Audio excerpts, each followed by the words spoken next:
dude is doing something. Let's just wait.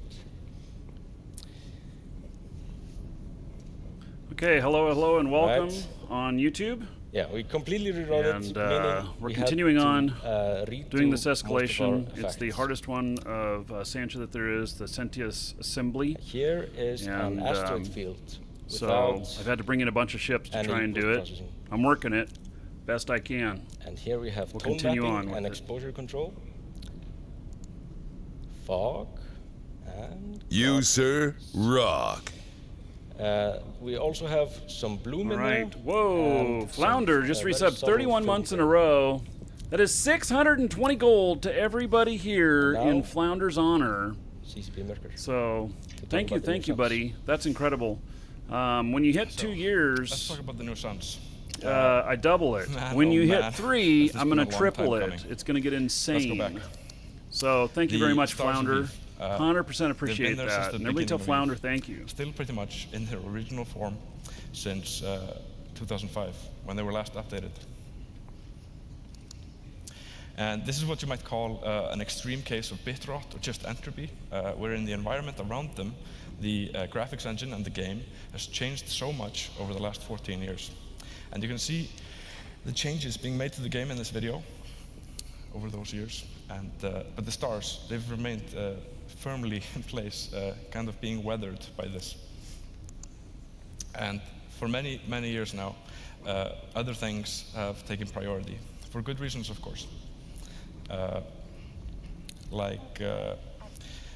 because you have to have leadership 5 to even do this. We ask ourselves, what is the value this is bringing to the players? This and I certainly would not have argued for the suns being more important pretty crazy. than redoing explosions or doing the visual damage. His longest sub now, or, it would be Sirion. Expansions like Citadel. He's at 34, 35 months. And the argument for us has been that there's no gameplay around these suns except 1v1 at the sun. You know.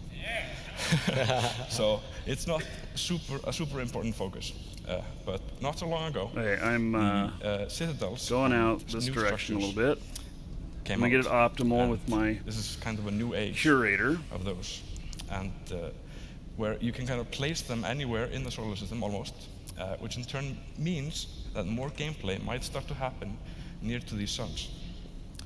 And also, there just has to come a point where we just have to update them, because and I think we all know that point came and went a little while ago.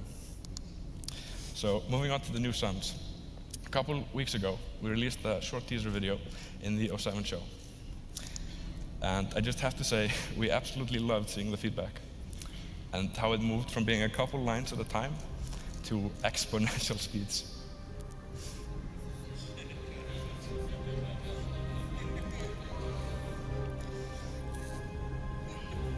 The new suns are crazy gorgeous looking.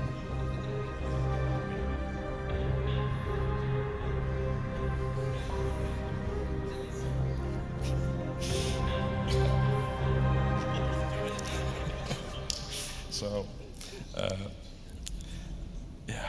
I imagine those watching this on Twitch probably having some kind of Twitchception right now. But diving into this project, we took a look into the amount of stars Eve has of each type. And what we have is a lot of orange and yellow stars, and a relatively small amount of blues and whites, and there are some reds and pinks in the center there. So this kind of informed us that maybe we should make more variations of the oranges and the yellows, seeing as you're going to be seeing those so much more often. So here you have basically a list of the suns we had before, and here you see the variations we added in. And as a part of this, CCP Nobody over here, he had to run some scripts on our static data to modify all of these existing stars in Eve to utilize these new variations. And I've probably never seen him as nervous as he was modifying the entire universe and submitting huge changes, changes to huge amounts of data. And there you see his change list, 8,038 files. But then a couple days later, I realized I had forgotten to add in 2 of the suns. So he had to do it all over again. So sorry. Yeah. In any case, this then takes us from the 14 suns of old to 29 new suns. And here's where we were before, and here's where we will be in a couple of weeks. 75%. Let's see where it goes down to. 73.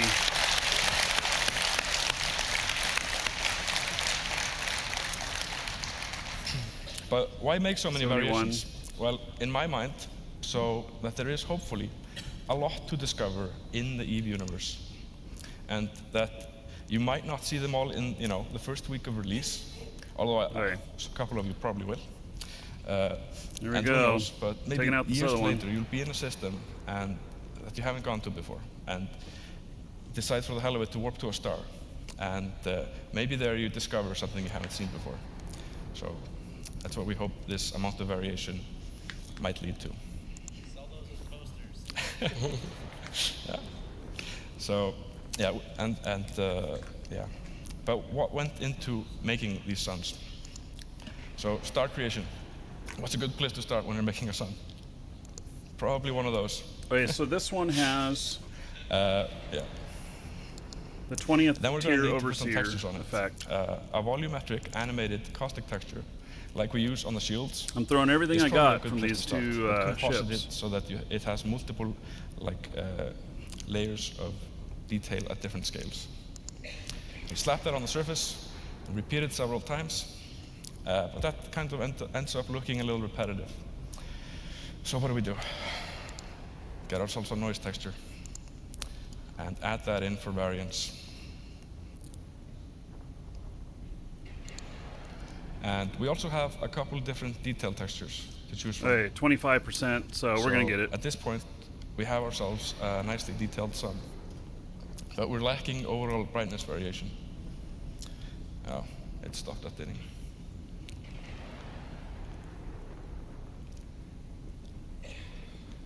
It stopped updating the videos.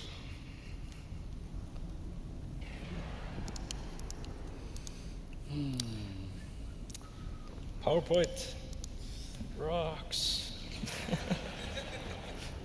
All right, getting it.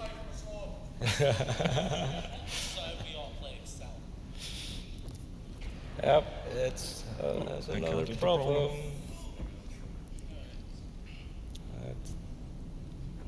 Presentation guy is doing something. Oh, that looks up to date. Yeah, and then we have the flow map, which we use to tell the shader in which direction to push the texture on the surface. And that allows us to make complex patterns of movements on the surface like this.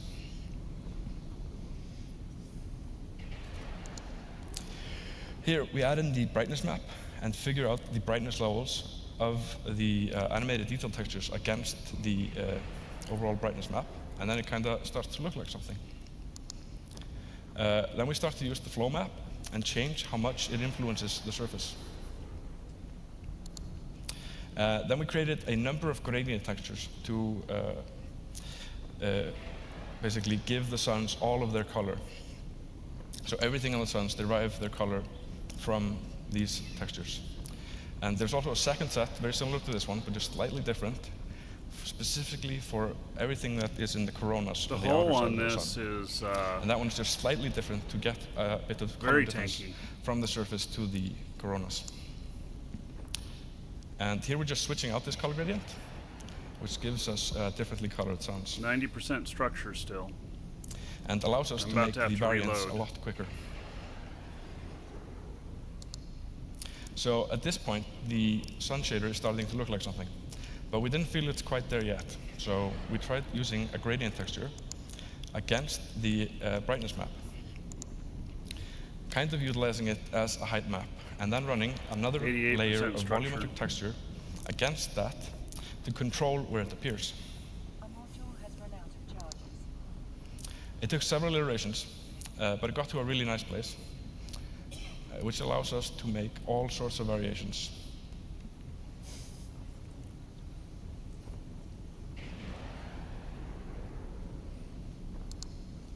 So, then we also made 6 mesh variations for coronal loops and plumes. You got it down the to bottom 82% right to there being the most structure. rare.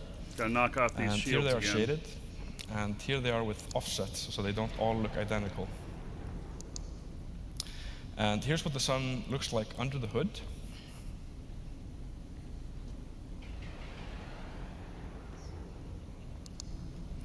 And here you can see the sun is spawning all of these halo-shaped particles. They're all random sizes, growing to random sizes within a range, except this one. Well, why is that one different? Basically, what's going on here is that we're constantly spawning the particles all over the sphere, and the bucket of how many particles can be spawned at the same time is completely full, because we give it a max number of particles. And here's the reason. It's this repeating animation curve here. And this curve is constantly modifying all of the particles spawning on the sun. And every so often, it's going to be spawning another particle at the same moment that the curve is passing through one of these peaks, giving you random larger particle every once in a while. So, in a way, the new Sons of Eve have a kind of heartbeat rhythm 79%. inside the randomness of the particles. And here, all of that comes together.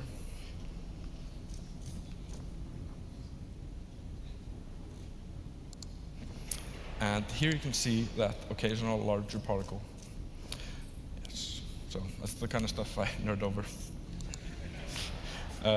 Now let's add in the rest of the layers. 75% structure. Holy cow! This is really a lot of work. Each with their own look and feel, and two of which are rare, huge solar flares. And then the filament layer gets added with the corona loops and plumes. Then we have the inner corona with the smaller details. And the outer corona with larger detail. The huge scale corona for overall variance. And huge brightness flare from the back. So this first one is taking me an incredibly long time, makes a bit of difference in the looks of the suns.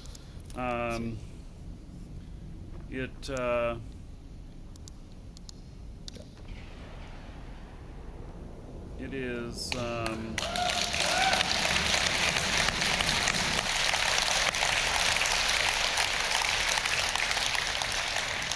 it's a learning experience, sun design. I guess. Some people have asked, why don't the new suns look something like this?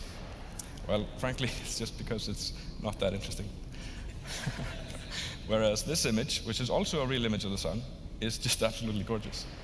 It's just a matter of the wavelengths you are looking at the sun through. So our references were a lot of pictures and videos like the one on the right. Another thing we did was get some help from Team 5.0 to move the warp-in points for the suns. 60% structure. The old locations were somewhere way out here. And with the new suns, we felt like we could really move them up, these warp-in points think up about closer. In the future, I mean, it's going to be like 2 big battleships out here. Are somewhere around maybe here. even 3. Slightly above the can't equator. believe it takes this much, or maybe I need to refit for a different type of ammo for the structures. So each of the 29 suns has a unique light color, and the brightness and saturation goes down the further away from the sun you get. And this actually slightly changes the lighting. So Markee Dragon can do a Chronos as well. A player by the name of Zanzar posted a picture. He's Mastery 4 on Chronos, RE so I guess I'm going to have to get one of those. And this was one of the responses to that pic. I just love that. The all caps. Start unanchoring everything, boys. We moved to a sunnier grid. It's like, yes, success. So we wanted to create new suns. But we didn't just want to make beautiful new suns. We also wanted to make I was looking at what they were saying, and my reload. So here's the default lighting that was there before. And okay, so 56% new structure. Color and brightness. Carriers can't get in, otherwise I would do it. Fog, we added, which gives it a nice atmospheric depth. Yeah. And as you can see, the avatar, it just looks even more magnificent, bathed and shrouded by sunlight. And that kind of ties our scene together. But our graphics aren't much without the audio to go with it. So our audio guys have also been busy making new audio for these suns. And here's what they may sound like from far away.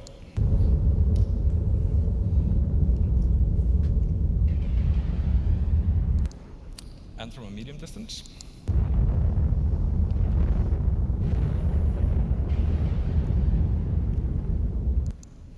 And close up. You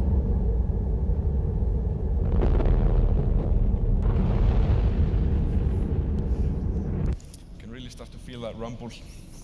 Of course, it's it's your ship computer, synthesizing all these sounds. And the suns, they're of course vastly different in size. Some are larger than 1 AU, and some are as small as 100,000 kilometers. So it might take you a while to travel between those zones, depending on the radius of the sun you're visiting. Now, most of you have by now seen screenshots of the suns and some videos, but I don't think anyone has seen what the suns look like when you record them over time. Because there's a lot of movement that happens so slowly you might not notice it.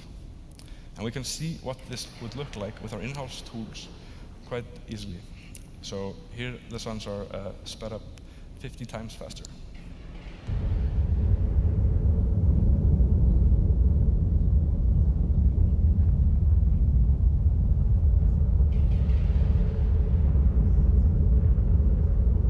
Cool.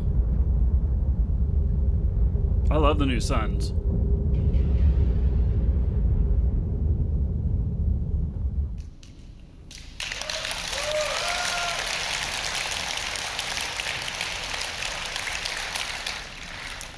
So we very much look forward to seeing some epic videos from the community. This isn't a Raven, like to build citadels with their build but I can effects post this over in time live shows. with these suns as the backdrops. And It's now a bit before we move on to modified for possible doing future these. These new stars weren't all my work. I'm just lucky to get to be a part of it. Another huge part of it was CCP Philip, who There we does go. the work of several graphics programmers. You might say he and I were maybe the mother and father of these suns. 48% structure. I'm not Man. sure which is which though. And that would kind of mean that Yeah, CCP next time Sledgehammer I'm going to was be probably bringing the doctor helping us through more labor, DPS. And assuring we'll see how the quality, last room and goes. telling We'll us see our how sun babies much were I coming really out trouble on X it. milliseconds in wave. Because I really packed in the EM And the audio guys for making that sweet solar audio. anti-EM, so...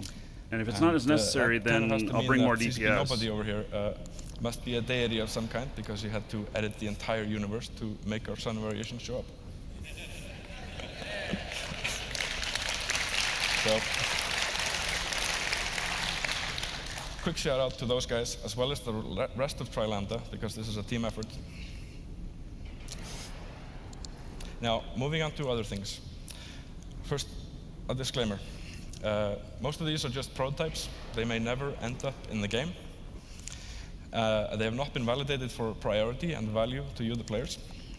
But let's take a sneak peek look at them anyways, to see some potential futures for you.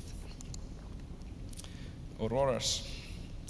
This is a little prototype that CCP Philip has been cooking up in his spare time. And if you look closely, then you can see them moving. 39% structure. And here we speed it up a little bit so you can see better. So, yeah, these are actual images from NASA that they've captured of Jupiter and Saturn.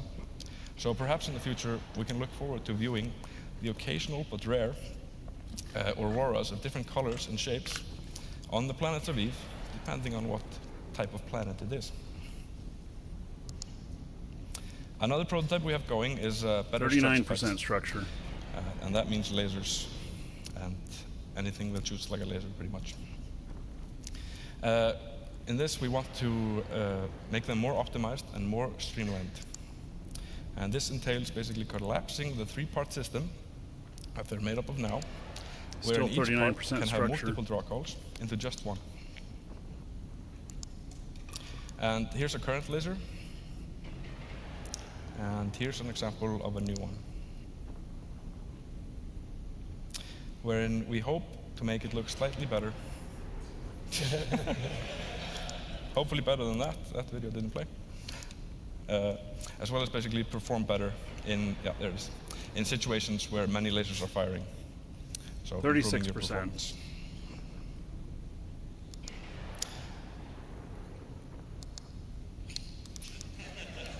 Yay! No.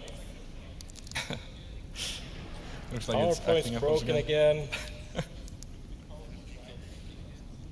31% structure. Man, PowerPoint shit. it's good. I think I brought a lot of ammo. Oh.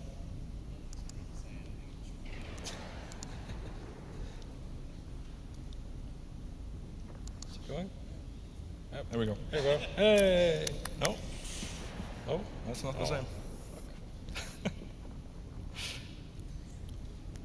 Let's see if we can Wait get this for up on the it. screen. Good things comes to those who wait. Hopefully. So, yeah. Smart bomb VFX. 24%. We're over 200 viewers now. Oh. We're gonna do a drawing. Exclamation point ticket space 1 or higher there in it Twitch is. chat. Okay. Get so you this in is on a brand prototype new of account for new Eve. Smart bomb effect, wherein we are redesigning It's the worth smart about bombs $20. so that they feel more like a sphere growing It, outwards. And if you need Plex you or being able to see the Aurum, effect on new your accounts, ship hull as it passes item over, codes, mystery giving better codes. spatial awareness of whether you're being hit. You get it from us, exclamation This point prototype coupon is in in the Twitch early chat. stages, and we still There's a have link in a the lot to figure description on out. YouTube. Both of them have Whether bonus it's and feasible or discount not. codes, which will save you money Explosion and support the renovation phase show. 2. We'd like to create basically. So I'll give you all a minute to get your tickets in, or and give then we're you, going to draw. more variety of explosions, and also give you some more rare explosions like that blue one, maybe even rarer, as well as creating some subdued explosions for things in dungeons that are just simple things like, you know, an angel wall or a Minmatar tower or something that doesn't need to explode Right, I insanely need to rapidly. hit the reload on this. We'd also like to Pay fix it so attention that the to it. wrecks appear where the explosions end up if they're moving. I almost got it. I just got to be right on the Or reload disruption here. bubbles. I just want to let you guys know that we totally hear you on these. We want to fix the blinding light that happens when they get stacked, as well as improve their visuals so that they match the rest of your space scenes in terms of texture fidelity and shaders. And we will hopefully Okay, I be should looking be into able to that get it sooner in than this later. set now.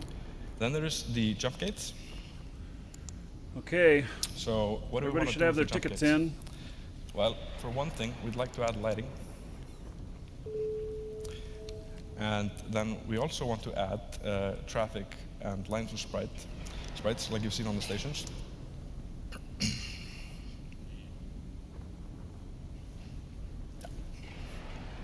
Hey, closing it And and drawing.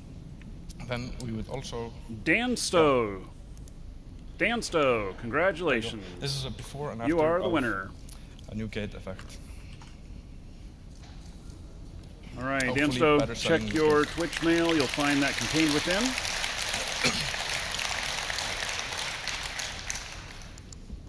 So those are some of the prototypes we wanted to show you, and those are just some of the ideas that we have. We would love to hear your ideas on how to make the graphics of Eve better for you, the players. So talk to us at FanFest and through the social medias Okay. and forums. And if you see something wrong, Rip stream. What? file those bug reports from inside the game. They really help. And after the art presentation on Saturday, there will Yeah, be a it full was hour just of Q&A the, with Team wasn't- Lambda. No, at the 1 stream PM didn't in stop. Serenity, as well as a graphics engineering roundtable later that day. So, thanks for us, and have fun tonight.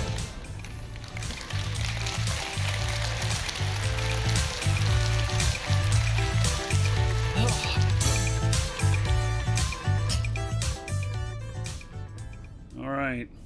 So resetting that. We're starting a new one. So if you missed out on that, exclamation point ticket space 1 or higher in Twitch chat. Get you in on that.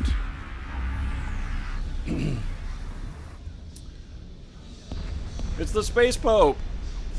Hello, I'm Max Singularity, or I'm Charles White, and I play Max Singularity. You, sir, in EVE Online. rock. And we're here All at right, the 07 T-Branch, show 13 months in a with- row. with CCP Falcon and Torfy.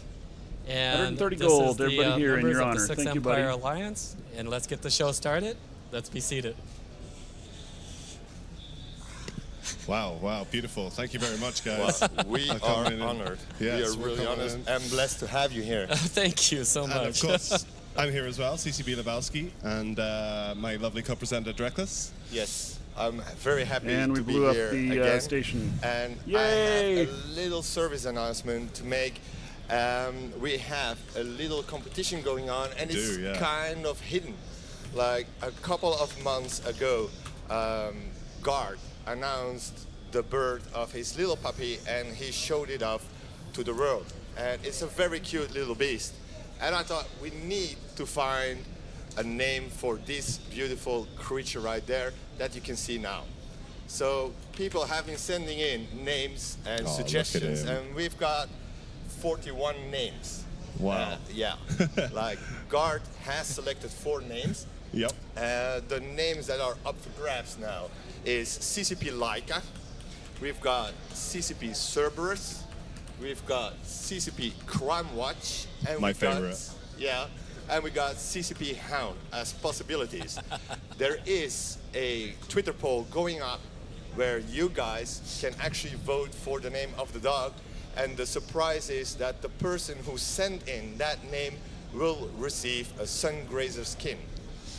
Yep, it's going to be good. Those skins are really lovely as well. So get voting when the poll. I don't know if the poll should be going up very soon. Yes. So get voting on that. That's going to be really good. Yeah, and we will announce the winner tomorrow during the show. It's going to be good. I'm really excited. CCB Crime Watch, I'm just saying. Yeah. As a member of 5.0, I like that. Anyway, we're here for a total other matter. Like yesterday at the keynote, you have seen how we've got presented a new gem of a book within the family of Eve books, and that's what we are going to talk about. Frigates of Eve, together with Torfi Franz, with Max Singularity, and CCP Falcon. So, I guess the first question is, welcome where did this to the come from? Where did the book? Okay. Was it an idea that you had, Torfi, or was it where was the inception of this book's idea? I think, like way back, even before the game itself was launched, when we were posting pictures of ships on the internet, like back in 2002, we did a few blueprints from the ships, and I remember we were always digging these up, like really beautiful arcane blueprints with lists of crew numbers and such. I thought that there was but later, supposed to be something we special only in worked this on one. the surface of the ships, and no one knew really what was inside the ship. When we worked with Dark Horse to publish Eve Source a few years ago, this great, fantastic source book, which you should own, we made one picture. We took one picture, the Algos, and kind of carved it out, and one of our artists did a beautiful job on that. But as often when you make pretty things, it only creates the anger and frustration with people, because people were pissed off there was only one of these. That's a landing pad. In particular, very frustrated that we didn't have an entire book. Furious. Absolutely furious. So that's not my ship. I don't fly that ship. Well, right. Yeah. We've been working for several years to find a way to channel his anger. And after we completed Art of New Eden, a second book we did with Dark Horse, the two of us were talking together, and let's do this. Let's do the ship book. Let's do a frigate book. We have to do one. We have to do one. First, we were going to do all the ships in Eve. We did some early math on it and how much work it would make to do all 300. We actually did a little math on it, and we figured that we would actually cause the death of our artist most likely. So we scaled it back a little bit. So we scaled it back, and we did a book about frigates, exclusively about the frigates and the racial frigates, and there's 28 of them. Still, it took him over a year. It was like a year and a half of Will Burns, the artist, to illustrate it. And I think originally it was supposed to be 80 pages when we did the original math. It's just a few pictures and 80 pages. Of course, like with many Eve features, it became a bit bigger, and it wound up becoming 160 pages of like ship what you're saying is descriptions. it basically doubled in size. Pretty much. But it looks doubled either in a I didn't get way. the loot or I haven't killed the right thing yet. I'm not sure which. That's another one for your out of context quotes. We have all these like fantastic descriptions of the book, of the ships, where they come from, who manufactured them, a little bit of backstory about the people behind it. I got somebody a guest writer, in here. Max Let me Singularity, has a chapter on propulsion. Great. Yeah. And how did that come about then, Max? How did you get involved in this project? Well, I actually brought up an idea about 4 years ago to CCP Falcon when he was visiting in Los Angeles about an Eve physics model. And I as an astronomer, you don't actually get to touch the object you're looking at. So you study how it works. So I studied the Eve physics as a pilot, and I said, that could be because of this, and that could be because of that. So I came up with a model, and I presented it to Paul. What you did was you did science. That is the short story. You did science, yeah. And we were like,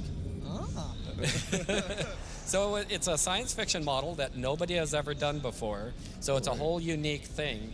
And yeah, it's the people Sentius were saying, reprocessing station, that, sell it to CCP. and there's I a said, ton of "No, them. These are my buddies, you know. This is. There's a ton of them named that. And so when the idea of the book came up, I got a phone call from CC Palkin. He says, "You know that physics model?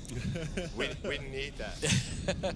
It seems that I'm not doing anything to this It would be drill. nice to have And a nod. Yeah. Right. So tomorrow I do have a talk, and I'm going to talk about, the 3 most important inventions of humankind was the fire, the wheel, and the power-enhanced generator, the PEG. It is the PEG that is the root of all our starships that allowed us to go to space, that powers our stargates, powers our cities, powers everything from a capsule to a Titan. And so that, in combination with the reactors of antimatter reactors, and it all comes together in a flow chart that we, via telecon from New York, Iceland, and Los Angeles, we drew it out on a whiteboard, and we collaborated in real time, and we presented this flow chart, and the flow chart became the basis of all vehicles in Eve. So yeah, Seasonal allergies. Thanks for following. Welcome. Right. That's a picture that was shown during the presentation keynote from yesterday. Yes, that was the first time that it was released to the public, and I've been under NDA the whole time. It's better explained in this particular formula here, which is the propulsion formula. Yes, which was also done by one of our Eve Online players, Coxter, who's also happens to work for NASA. So we happens to work for NASA. If you're not working for NASA, you're not a real Eve player. Yeah. Everybody does science with it. Yeah, but we're not sponsored in any way, shape, or form. Matter of fact, I had to get a special release Let me see if any of them have IP rights. And I told them, they said, wait, what is this physics model? I said, it's 23,000 years in the future. They were like, oh, okay, go ahead. And meanwhile, Torfi has been like unpacking the bugs for everybody to see. So I'm just going to browse through it a little bit. We've had this nice metal plating here with the formula on it. It's the formula, the rifter, and down here, the camera can't really make it out. I'm gonna hold my finger over it. It contains a secret code where you can get goodies like in game, like a nice Concorde outfit, a Concorde T-shirt, and some skins. If they capture that, they will actually use it. They're all straining on Twitch right now to get it. Right. They're all. Oh, there you go. The sideways. This is the sideways part. This is like in a sideways book. You're right. Like in a sideways. That was a good one as well. And Falcon, I understand that you were heavily involved in a lot of the text surrounding these ships there. Well, Charlie put together a fantastic short story for us from the point of view of Max Singularity, explaining to a group of students how propulsion works, the history and everything behind it. Delegate Zero, CCP Delegate Zero, also put together an awesome short story about the probe. This is Max's chapter here. That's your ship arriving, Abaddon. Yeah. And then, I put together a short story, and then, I toiled in the dark for 6-8 months? Yeah. Alongside Will, our artist, we worked really closely and collaboratively to make sure that all of the text lined up perfectly with all of the imagery that was in. So that's finally pulling in the images something. Of the actual ships you see, we worked together to create all the call-outs, strip away sections of the hull where we thought it would be really relevant. Just T1 ammo. I actually also finally managed to get a section on the capsule into the book. Oh, nice. We wanted to put this in Eve source, but we ran out of pages. CCP Torre France basically almost had to handcuff me to stop me from writing. Right. So it was. It's nice to finally get that in there. That's great. Actually, as a little side note, that was one of my favorite things about the new intro video was being able to see the process of a capsule into a capsule into a ship. Right. That was something that I've always, you kind of visualize as a player. And it's so awesome to see that in action. It's messy. Yes. Yeah, not pretty. Yo, if Twitch isn't working well for you, you can always head over to YouTube. From the little moments you showed on stage yesterday, you can tell there's some real kind of Eve humor in here. There's like there's a lot of humor in it, and I'm like, how do they even come up with this stuff? Actually, it's like crazy. Like, how's your mental health, man? It's all right. It's not so good. the problem that I had was I wrote most of this in the dark Icelandic winter, and then CCP Tory France brought me the book earlier in the week, and I started flicking through, and I was like, did I write shit. I was like, wow. Yeah. So yeah, I surprised myself a little. It's good. I think Paul actually goes into a trance when he does his writing, and then when he comes out and reads it again, he's like, "Oh my God, did I write that?" Yeah. So no like other channeling. overseer stuff in here like it's supposed to be. So what we're holding here, as it mentioned, like this is the limited version of the book. Then there's a hardcover edition as well. Here's another one. Yeah, it has all the same pages, but the limited edition has all this like nice stuff. Yeah. Like this super nice contour blueprint. Can we show this? Oh yeah, absolutely. Oh, yeah. No, just not. Yeah. I'll grab this corner. Got the Right. NDA paranoia now. Right. There you go. So interestingly enough, this image actually has a little bit of history. So this was the first image that we made, and we trialed out doing actual 3D color, like you can see there. And our artist Will also tried out the blueprint format, and we decided in the end that we didn't want to go with the blueprint format in the book. So we colorized this image, put all the detailing on it, and that actually features in the book. But we also had this original, and one of those long dark nights, Tori and I were talking, and he's like, we need to do a blueprint. And I'm like, yeah, we should do a blueprint. Oh, that's so cool. that's how this part was born. And this is kind of cloth. This is not paper. This is like that's quite nice. you can wear it. Most of the time, it's like a poster, and you don't want to like unfold it and fold it back again because it gets crackled. Right. It looks really bad. You could actually sleep with this. No, and also if it's a poster, you get worried that it's gonna get stained. But it's pre-stained. Yeah, we didn't clean it. That's like an authentic little coffee stain down in the corner here. That's amazing. Is that your coffee stain, Falcon, or is that of the artist? No, I think that's It's a coffee stain from the future. A genuine Caldari Navy coffee stain. It's not structured well enough. Then this thing is really cool. This is like, from the presentation, you couldn't really make out what this was, but these are actually transparent prints. Yeah. Whoops. Oh, okay. These are transparent prints that you can lay. Yeah, that would be nice to frame up. Right. Like that's the first layer, and we might. No, you're supposed to see. Yeah, now you can see it a little better. You got this guy, and you got like. And then that guy goes over the top. And then that guy goes over the top of that. So it's like you can do the three-veil dance. Yeah. Yes. and someone who lives in wormholes and is a Minmatar pilot. Right. Sorry, Max. This means a lot to me to be able to see inside the probe. I'm very familiar with this ship. Yeah. Well, I mean, that's kind of the whole idea of the book is, exactly what CCP Siegel was saying yesterday in the keynote is. There are no other containers to make an impact on the game universe, and we've never really explored under the skin to show how these things tick, what makes them work.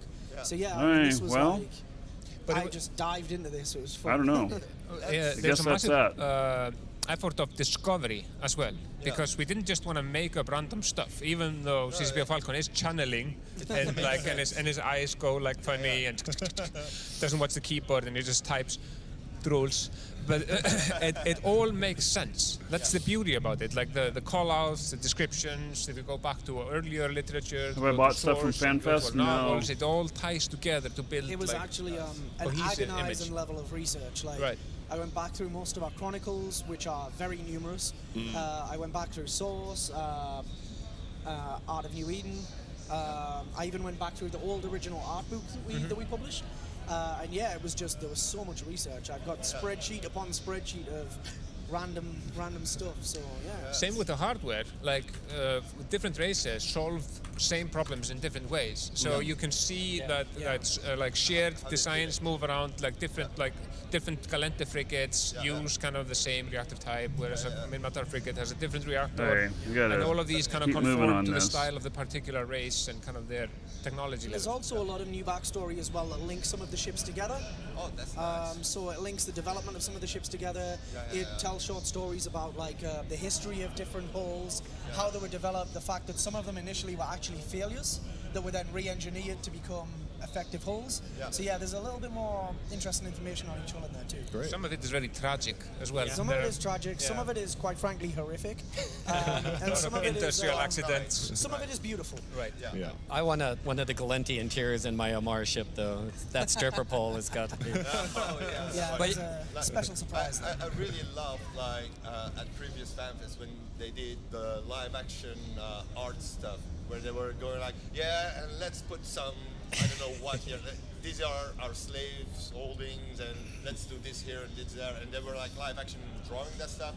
And now it seems that that exercise has been done for all 28 frigates, and that is just awesome. That's a tremendous also amount of work. A hell of a lot of Easter eggs in this book too. There's a lot of little tiny things that, if you really look closely, you get to see. There's more than one ship that has been taken over by pirates or other stories. Let's say there's a few little references in there.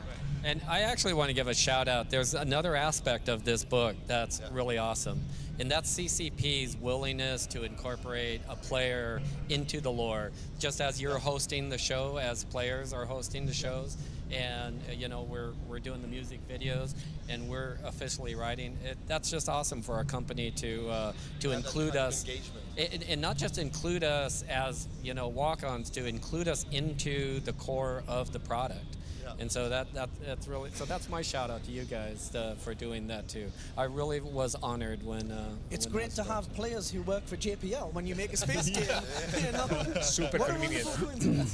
Wait, so it seems that we lost most of our viewers on Twitch. I don't know what's going on with Twitch. Fan out over each other a little bit. I brought up the stream on my other computer over here, and it's working fine. A JPL sticker on my computer that came from you. I don't know how that happened. Yeah, I don't know how that happened. I have one at home. I have one at work, and I actually want to get I've seen some awesome copies of the Max Amaria here at FanFest, and I'm determined to get a hold of one so that we can put it on display and reception at CCP. Welcome to the Dragons. That's awesome. And so we've got maybe just a minute left now before we go to the next thing. Is there anything in particular you guys are looking forward to? Well, I'd like to mention when this becomes available. Albinus, thank you for following. Welcome. There was a big rush, like in our past limited edition, there's been a big rush to get them. So we decided not to make it available right now, where of course, a lot of people are at FanFest, different time zones. So we're going to make it available next week on April the 12th. Okay.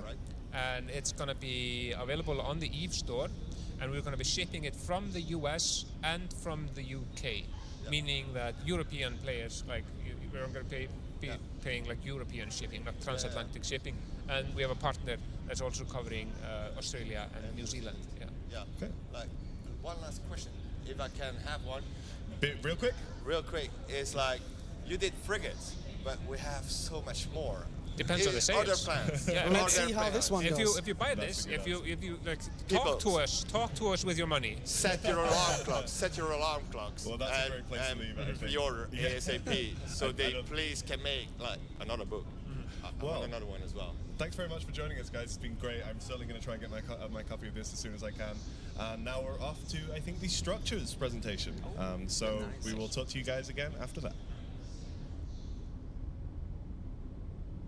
Structures presentation. Woohoo! This is a golem.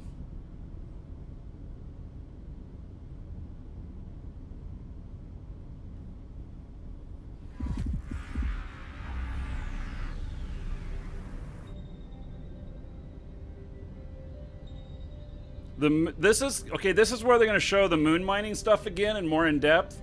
The moon mining is frickin' awesome if you didn't see that. It's amazing. I've never done moon mining, but this looks frickin' awesome.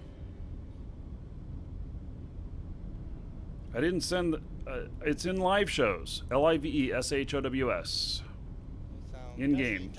I can post it again there. Ask for it there if it's you don't see it. Hey everyone, welcome to the structures presentation. I'm CCP Fozzie. And I'm CCP Null. Hi. And we're both game designers on Team 5.0. So this is just a little bit of walking through what we're talking about today in this presentation, so you know what to expect. We're going to introduce the team, Team 5.0. I think I already cleared this room, but we're going to find out. I'm jumping this guy in the goals first. And philosophy behind our structure work. Looking back on the last year, some of the things you guys have been doing with the structures since they were first introduced. A little bit about the way we're approaching structure development right now. Then talking about the next set of structures coming in the refineries. The things refineries are doing, reprocessing, reactions, moon mining, the mining ledger. I did do this one. We're also going to talk a bit about the outpost phase out that we discussed at the keynote, and a little bit about the next steps towards phasing out POSs as well. So we'll have some new announcements there. And then at the end, we'll have some Q&A if we have time. We'll see how fast we can get through everything. So this is the team. This is Team 5.0. That is behind the design and implementation side of the new structures at the moment. Also with a huge amount of work from TriLambda, who handle both the visuals and audio. Do I have a confessor? I mean, yeah, I'm sure I do. I have almost every ship in the game. Created all the concept art that we're going to be showing. Okay, so really spectacular, but Assembly Management HQ. Every day, a lot of really awesome people. If you see them in the hallways, if you see them at the this is in third room. Okay. So this is exactly what the guide says we to first hit. showed you this. This is a list of goals that CCP Ytterbium laid out for the ongoing structure revamp program, a long multi-year program that would completely reimagine the way structures in Eve work. It's something that I just wanted to bring up again to remind people that we are still following through some of the same DNA. Obviously, details of plans change, but the vision behind structures remains really the same at its core. The principles of what we're working on right now, the really key underlying principles, are we want to provide aspirational goals that leaders can inspire their followers towards. The ability for a leader to get a point at a goal and say, all right, guys, we're going to work towards this. We need to help in this area and that area, and really inspire people to work together. We want to give people more reasons to be in space, interacting with others. We want to support a wider variety of play types than we are currently supporting with existing structures. And we want to present groups of players with interesting strategic choices and let players fight each other rather than fighting with our game client in the UI to be able to really improve the user experience.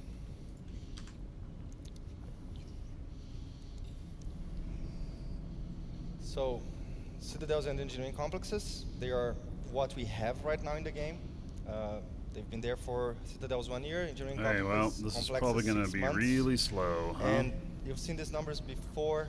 It's everything that's been deployed that's online right now, well, a couple of weeks ago. But what we see here for us, the take is that they are being used. They're being used a lot. Of course, the cut is correct with the prices of them. Get shields down below 70%, then before reload, I'll have done damage to hull. It kind of proves our concept. The destruction is where we see them going down. Not so many have been destroyed.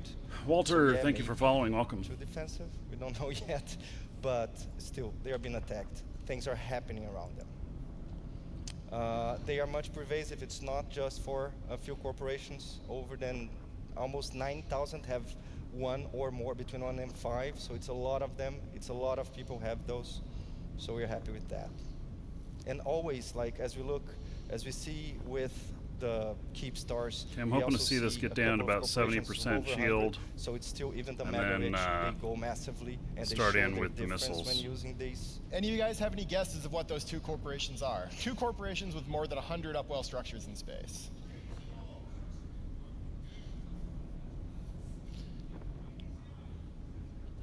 I'm hearing a lot of alliances. These are actually specific corporations, although I'm hearing some corporations too. Yeah, I think I've heard one of them, but not the other. Yeah, not yet, but well, we'll see. I don't think we'll do the actual reveal. We don't want to give that away for these corps, but to be nice. They're big. They're big. Oh, corps, that was though. BS. OPSEC. Yeah. That's, he shouldn't even tease us with that. That Actually, was. here's something quickly for you. I know some of you guys have been curious about a tweet I made several months back. Hey, well, I'm going in on this thing. Where I said something big had happened. Congratulations to the people who achieved something big. And there's a lot of speculation about that. Actually, much more speculation than I expected. I expected it to be a little throwaway tweet that the people who did the thing would recognize, and everyone else might not. It kind of grew to life on its own. The actual thing I was tweeting about is the deployment of the first extra-large engineering complex. The thing that threw a lot of people off is some people tweeted at me with a picture of the second extra-large engineering complex to deploy that a lot of people thought was the first, and asked me if this is what you were talking about, and I said no, because it wasn't. So the one that a lot of people expected to be first, that actually was second. The first one, there's something about the phrasing I used that made it clear to, I think, the owners of that first one that I'm talking about them. Some specific bit of the phrasing, and so congratulations to them. They've actually there's enough of them out there now that I don't think it's too much to give that away. I won't tell you where it is though yet. Maybe after it gets destroyed or taken down or something. Man, it's a round table. He's pissing me off with how he's talking. So NullSec gets most of them. They love it. It's kind of like they're really perfect for that space. High sec, offshoring is cool, and so got a bunch of them. Wormholers, this is something that's very big for us. It's like they've been massively used. The average now is like, of course it's clustered, but it's like 1.2 structures per wormhole system. Oh yeah, so it's a lot. It's like the desync, by the way, on them is real. So wormholes are not as inhospitable as they used to be. And finally, low sec is like... Yeah, the mouse is YOLO mouse. It's because I'm running 4K.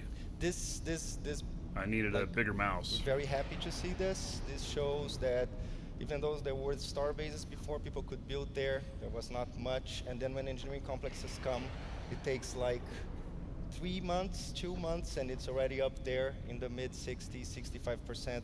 All manufacturing game being done in player-owned spaces. So it's like... It's not the players own everything, so it's how it should be. They are destroyable, so yeah, maybe a bit strong, but anyway, you can still shoot those things up. So yeah, the one thing I put in a dev blog that we put out a couple weeks ago is a little bit of background in the way we're approaching structure development right now. So I'm going to go through that again really quickly for anyone who hasn't read that dev blog.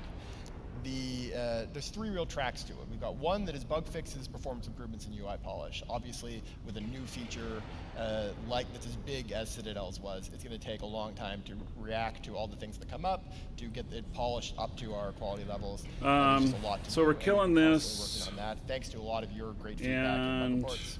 We're also been adding new universal features to Upwell structures. These are the features that exist. So the 21st tier overseer effect. So things like contracts, when we added them, things like item repair, things like personal insurance. We're also working on the next set of structures at the same time. So that's the refineries with the new moon mining reaction services. So I need to bring more DPS next time. To everyone who's participated in the survey that we put out alongside that dev blog. I'm not at FanFest. I'm hanging out with you guys here. March 22nd and 28th. It was put out in an email to a limited subsection of the community. So gold giveaways, dancers, and dungeon raids. Plato. Track all the details of them, and then we also put it out in the dev blog as well for anybody to complete. And we got over 6,000 English responses, 728 Russian, 710 German. Amazing, amazing responses. Thank you guys very much for participating. This has been really helpful. We're still analyzing the results. We just got the first set of official analysis from our data guys just earlier this week, at the beginning of the week. And then it's been FanFest prep. But we're going to be using this data to really help us prioritize our future structure work. And I'm going to show in a moment. Okay, I hope to peel off armor this repetition. Really quickly. So of the 3 tracks, some examples here. Fixes and polish. Recent months, we've been improving the session change timer UX for structures, having it be a hidden progression that click goes when you start to click the undock rather than being a pop-up, which can be very annoying, that blocks you from undocking. Improving structure UI brackets, and there's actually more improvements coming in our May release. We're going to be adding working separate structure brackets for engineering complexes and having the structure brackets be appropriate even when you're really far away. Right now, it's just showing you the extra large ones in a lot of cases. The industry window and corp hanger performance improvements. I've only been to FanFest once. It's pretty awesome. Fixes for the bugs around. Where's the Citadel at? Saving the world from some exploits. You mean the station that I'm attacking? It's in Null. A lot of them we managed to fix before people really took advantage of them. Part of a 10-10 some of the stuff we have site. coming up soon. We've got a fix for station containers and wormholes in the pipeline. So this is how many wormholes we got here. God, am I even breaking the goddamn tank? I know this is something that's been a real problem for you guys when you're trying to evict people and you're kicking them out of wormholes, and just when you're destroying structures. Because there's no asset safety in wormholes, Are these still attacking? They are. If that loot's in the station container, at the moment you actually can't retrieve it, so you can essentially deny the loot from your opponents by putting it in station containers. So we've got a fix for that in the pipe. It's working on our internal test servers, and we plan to get that out in May. We also have some improved deployment UI changes. Why am I failing on this now? At the moment, when you try to deploy a structure, it just shows red when you can't deploy it I somewhere. got right back on it right when it reloaded. The new system will now actually give you the information you need to know, oh, maybe it's too close to a sun, or maybe it's on top of a ship or something like that. And we're also in the middle of a back-end rewrite of the Corp Office system. This is something that's not going to be visible right away, the changes. Basically, we're replicating the function with better code, but this is going to be a really, really helpful thing in all the future work we're doing. Going to help improve our velocity and get fixes to you guys out better and fix a lot of bugs over time. And less GM calls. Yes, and less GM calls. So this is going to be something that is really beneficial, even though it's going to be it might be silent in the tankier. background. This is, I'm having CSP trouble Ginger breaking being the a 29%. That's kind of the magic number right there. We 30 when you get below 30. More new structure features. Some of the stuff we've been doing in recent months: contracts and structures, personal 28%. insurance, item repair. And one thing I'm But when I have to reload, I may lose any progress I made. The inspiration for it came from the forum thread from this dev blog and the survey. We saw a lot of great suggestions in that forum thread from people, and one idea that had been bouncing around before, we've heard it before, but when we saw it in this thread, I think a couple of people on 5All sort of looked at each other and said, oh, that's actually a really great idea, we should get that done right now. And so it's actually going to be working in our May release, which is the ability to have a bio in your structure. So now you won't need to put all the information in the name of the structure. You can have a actual public biography, a public description of your structure, talk about the percentages, talk about the bonuses it provides, talk about all the different services, or just, Game of Thrones spoilers or whatever you want. And that is something that's big thanks to Echo Mande here, who posted it in that forum thread, and that gave us the extra little kick to get it done. And CCP Carker was able to implement it really quickly. I'm gonna have to reload here. Just a second. Well, I did hit armor just a little bit, but oh my god. The art guys are also always working on updating things. The big one coming up in May that we've already showed you, but I want to show it again because it's really awesome, is the Alliance logos on structures. These things are really great. They also are going to show your corp logos, and they're going to show the identity of your corp CEO. On the test server originally it was Alliance Executive CEO, but we accepted the feedback from you guys that you'd prefer to have the corp CEO of the owning corp instead, because that's more likely to be a relevant character. So we've actually already gone ahead and made that change. It's going to be the corp CEO at the moment. So big thanks to everyone who's been providing feedback there. Okay, well, I got right on it just as soon as possible again. 43% shield. Golly. These are now scheduled for the release this winter. It's happening. They're specialized for resource collection and processing. They have bonuses for that. They are the only ways that you can get the new reactions and the moon mine. New reactions. Well, I may have to buy one. Much improved. There was one. They are going to also talk to the whole core of Apparel Structures features, all the service modules, all that stuff, like fitting, docking, etc. There's only 2 of them. They are going to be cheaper than Citadels, but they're going to be more expensive than engineering complexes. We don't know more than that yet. So the Atanor, the Tatara, the medium, the large.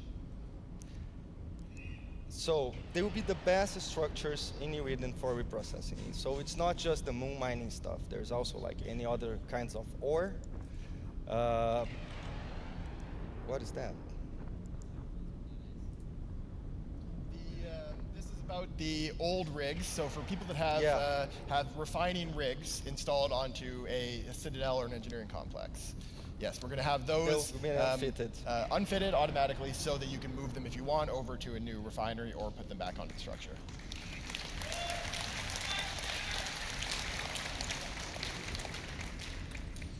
I just bought a Paladin. So basically, we are going to It's the one I was looking at before. They lowered the price on it. Processing rig's going to be buffed. The XL will just get cheaper. So now this is the fun part. We're gonna move all the reactions to use the industry UI. So it jobs and the batches work like any other industry stuff. They're exclusive. So there's going to be one module for the Tech 2 reactions, one module for the hybrid ones, and one module for the booster reactions.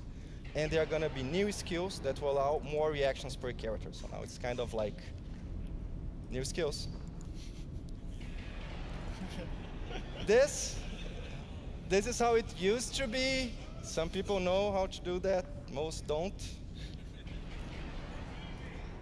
Yeah. Yeah. It's easy when you know it. Then follow the arrows. This is how it's going to be. Another Paladin. I don't have the money for that. So yeah, we already had it before. Just bought a Paladin. Moon mining is also exclusive. The whole new active process. No, I didn't buy the. Sitting down and I didn't buy the thing you have to actually do stuff. Golly, I can't believe I haven't. Scheduled by the structure owner. He sets the date. Yeah, we have one position per moon. It's at the Lagrange point, so that we know that things stay there correctly inside space. I don't think I'm getting one this. refinery allowed at the moon mining per spot. So yeah, there's only one of those spots. So you got to stay there. So if there's a refinery with a moon mining there, then it owns the moon, and no other one can mine that moon unless you take the first one out. I'm almost through a whole nother volley here. Beautiful artwork. There, it's I got two ships in on this. It's just not enough DPS. It goes, makes the hole in the moon. Has 80 HP, EHP shields, and 5 and 5. You can see the thing coming. It's really slow. It's going to take several days. And then on the time that's scheduled, you go there, press the button, it blows up, big explosion, everybody's waiting. I mean, I got into the armor just a tad bit.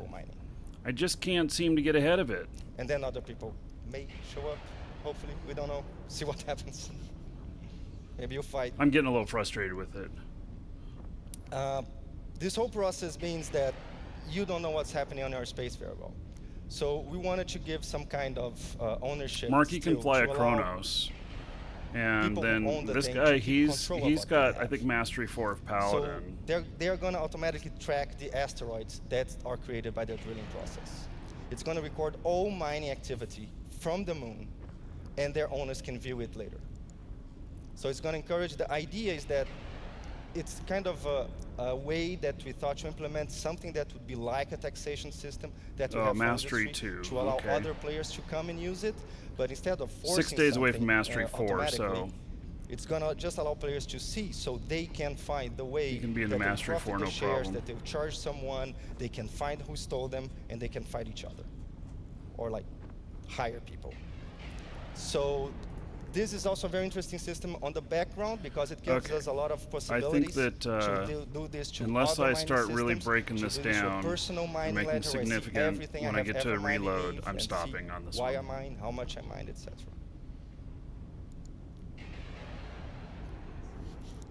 Yeah, a question just came up talking about this mechanic in wormholes. We've mentioned this a bit before. We think this mechanic, probably with a different resource, not with the Tech 2 materials, would be really interesting to bring to high-second wormholes in the future, but we can't promise anything quite yet, unfortunately. That's something we want to get the first release of this out with moon mining for Tech 2 materials in null-sec and low-sec, and then we can look at potentially expanding it there, especially after we get feedback from it live. Yeah, got to see how that works first. So now I want to talk a little bit about the long-term plans for transitioning older structures into the new Upwell system. So this is a graphic that we showed you 2 years ago. Ytterbium brought it up in the dev blog and in his structure presentation at FanFest with the basic idea of how we wanted to eventually transition over 95% armor remaining. I got to get down to like at least outposts and starbase. 60% armor remaining to even think that this is even worth my time doing. Enough time for everyone for the features. I got 10 volleys left to do it. To know that, for instance, the system isn't buggy anymore, to get everything working and give people a chance to start moving over, and then slowly do things like phase out bonuses, phase out the manufacturing of new structures, and move towards eventually doing a full conversion. We've already taken one major step for this with outposts, in that outposts are no longer able to be deployed and upgraded. So that's new outposts are no longer entering the game, and now we're going to talk a little bit more about what's going to happen after that. But first, let's talk a little bit about starbases. So this is something we haven't talked about quite yet, but we're now getting to the point where for refining, compression, manufacturing, and research, Upwell structures have already surpassed parity with starbases.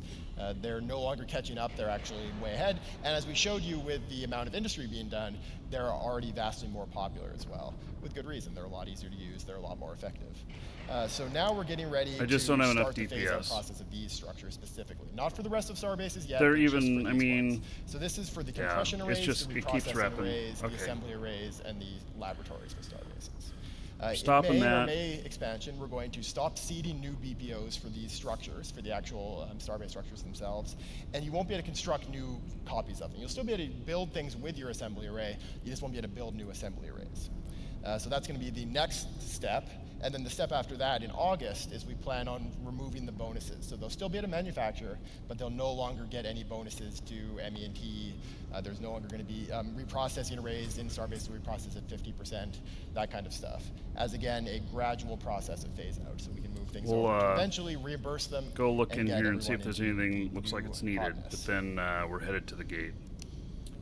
And then we also, as we mentioned in the keynote, have a big plan called the Do It program to replace outposts and conquerable stations as well. And this is a really exciting one. We're really happy. Well, it's supposedly Serpentis, but that's an Amara-looking station. It's also something where we think that outposts and conquerable stations have been such a huge part of Eve for so long. For a long time, before Citadels were introduced, these were the pinnacle of collective achievement for alliances building these things.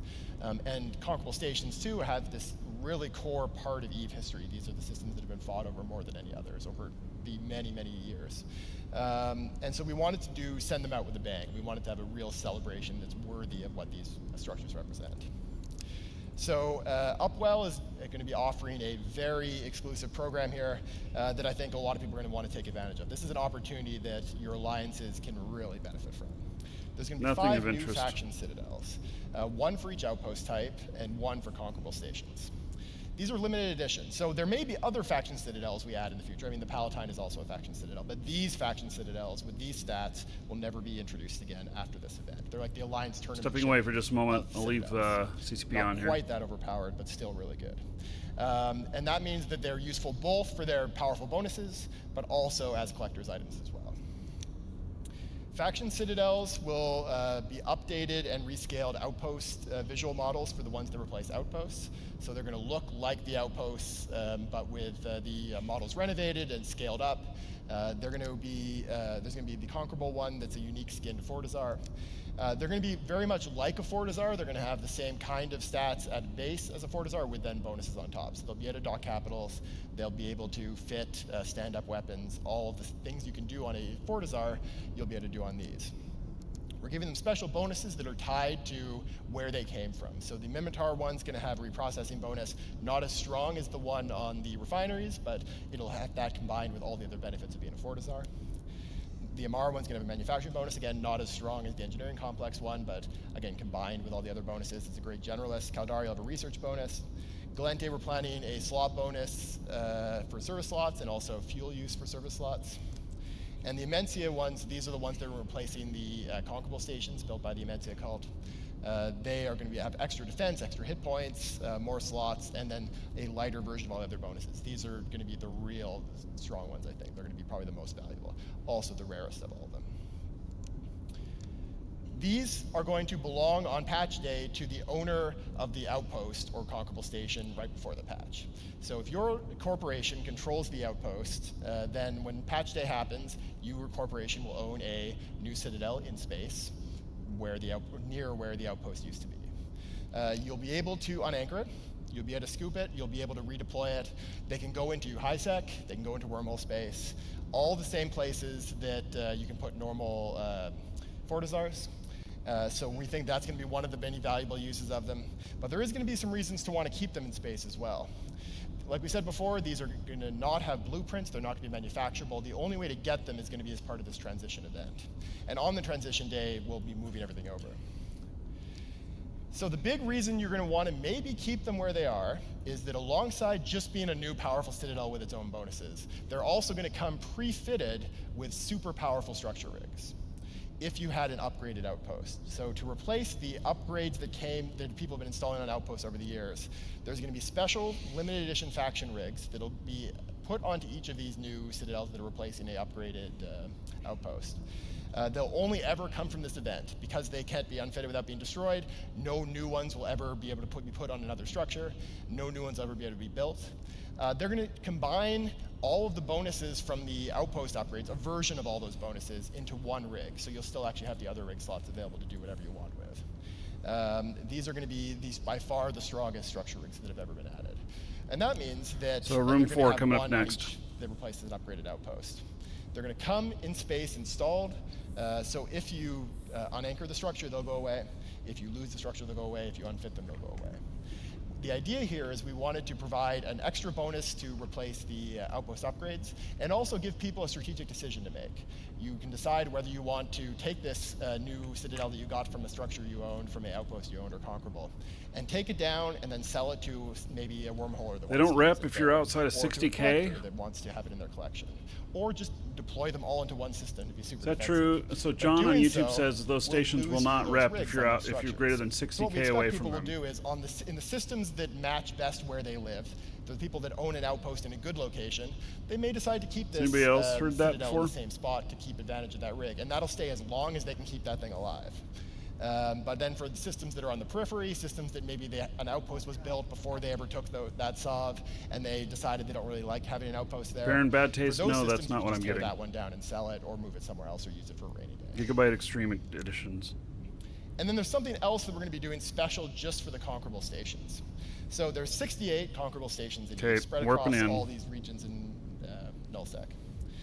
These are real focal points of the history of EVE. Systems like Null, like HTAC-W, like CTAC-J, 1V-TAC, VFK. These are systems that, because these conquerable stations for a long time, for most of EVE's history, were holy shit, there's a lot of containers in These here. are the systems that have some of the greatest history. And a lot of this history existed before many of us even started playing, but it's still history that matters a lot, that affected the whole EVE universe. And that's part of what gives EVE depth. So we want to put a special landmark site to replace these 68 structures. They'll also get the Citadel, but then there'll be a landmark as well. The landmark is going to have some history of the system and of the welcome to the Dragons. And we're going to be asking for your help with that. We're going to be asking over the next several months for you guys to let us know what you think should be written on these monuments. And we'll be taking that into account. Of course, we'll have the final say, so we won't put Game of Thrones spoilers in that. But we definitely want your participation, because you guys are the ones that live this history. And these will also list the alliance that owned the structure last. So if you are the alliance that owns a conquerable station on patch day for this transition, you will have a monument that has your name on it for all time. So we think that's going to be something that's an extra special thank you, basically, to these conquerable stations. So the actual transition event itself is going to be a pretty big day. We want it to be, like I said, a celebration and fitting send-off for outposts and conquerable stations. It's going to happen in the winter, but after the refineries. So the current plan is it's scheduled to come in after the expansion, but we'll be giving you more information exactly when we'll do it a bit closer. These structures, like I mentioned, will be automatically anchored. They're going to appear in space, online. Items will be transferred from the old outpost or conquerable into the new structure. Some might be put into asset safety as neutral trap, you're buying wrong, even on alpha, if you had to wait 24 hours to buy a module. preloading them with service You need to modules right-click. You need to and go to the the buffer of fuel, marketplace. so that you'll have the structures ready You need to to go view on the day market one on the item and then buy it from away. there. And Not they're place a gonna buy have order. 1 week in vulnerability from the point that we replace them on patch day, so that you have a week to figure out what you want the vulnerability schedule to be for them. So if you want to take these things, you want to do that before the Party Wawa, thank you for patch day will be, but following. Welcome. in the winter after the expansion is the current plan.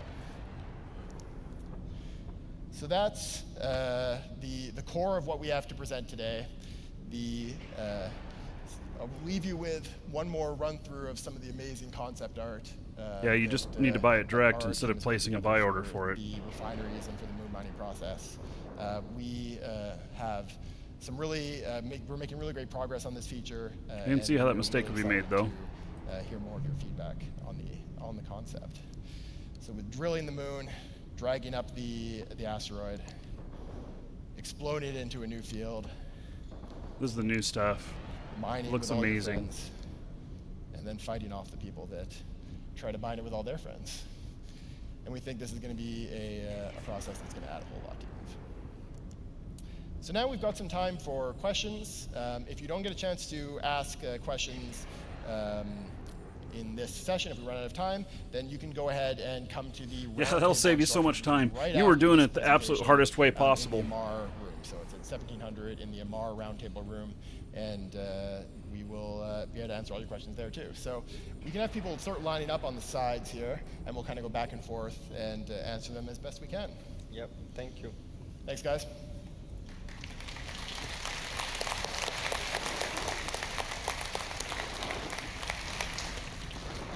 Yes. Shoot. Will the new faction citadels be affected by Entosis, and is there any idea of expanding this to regular citadels?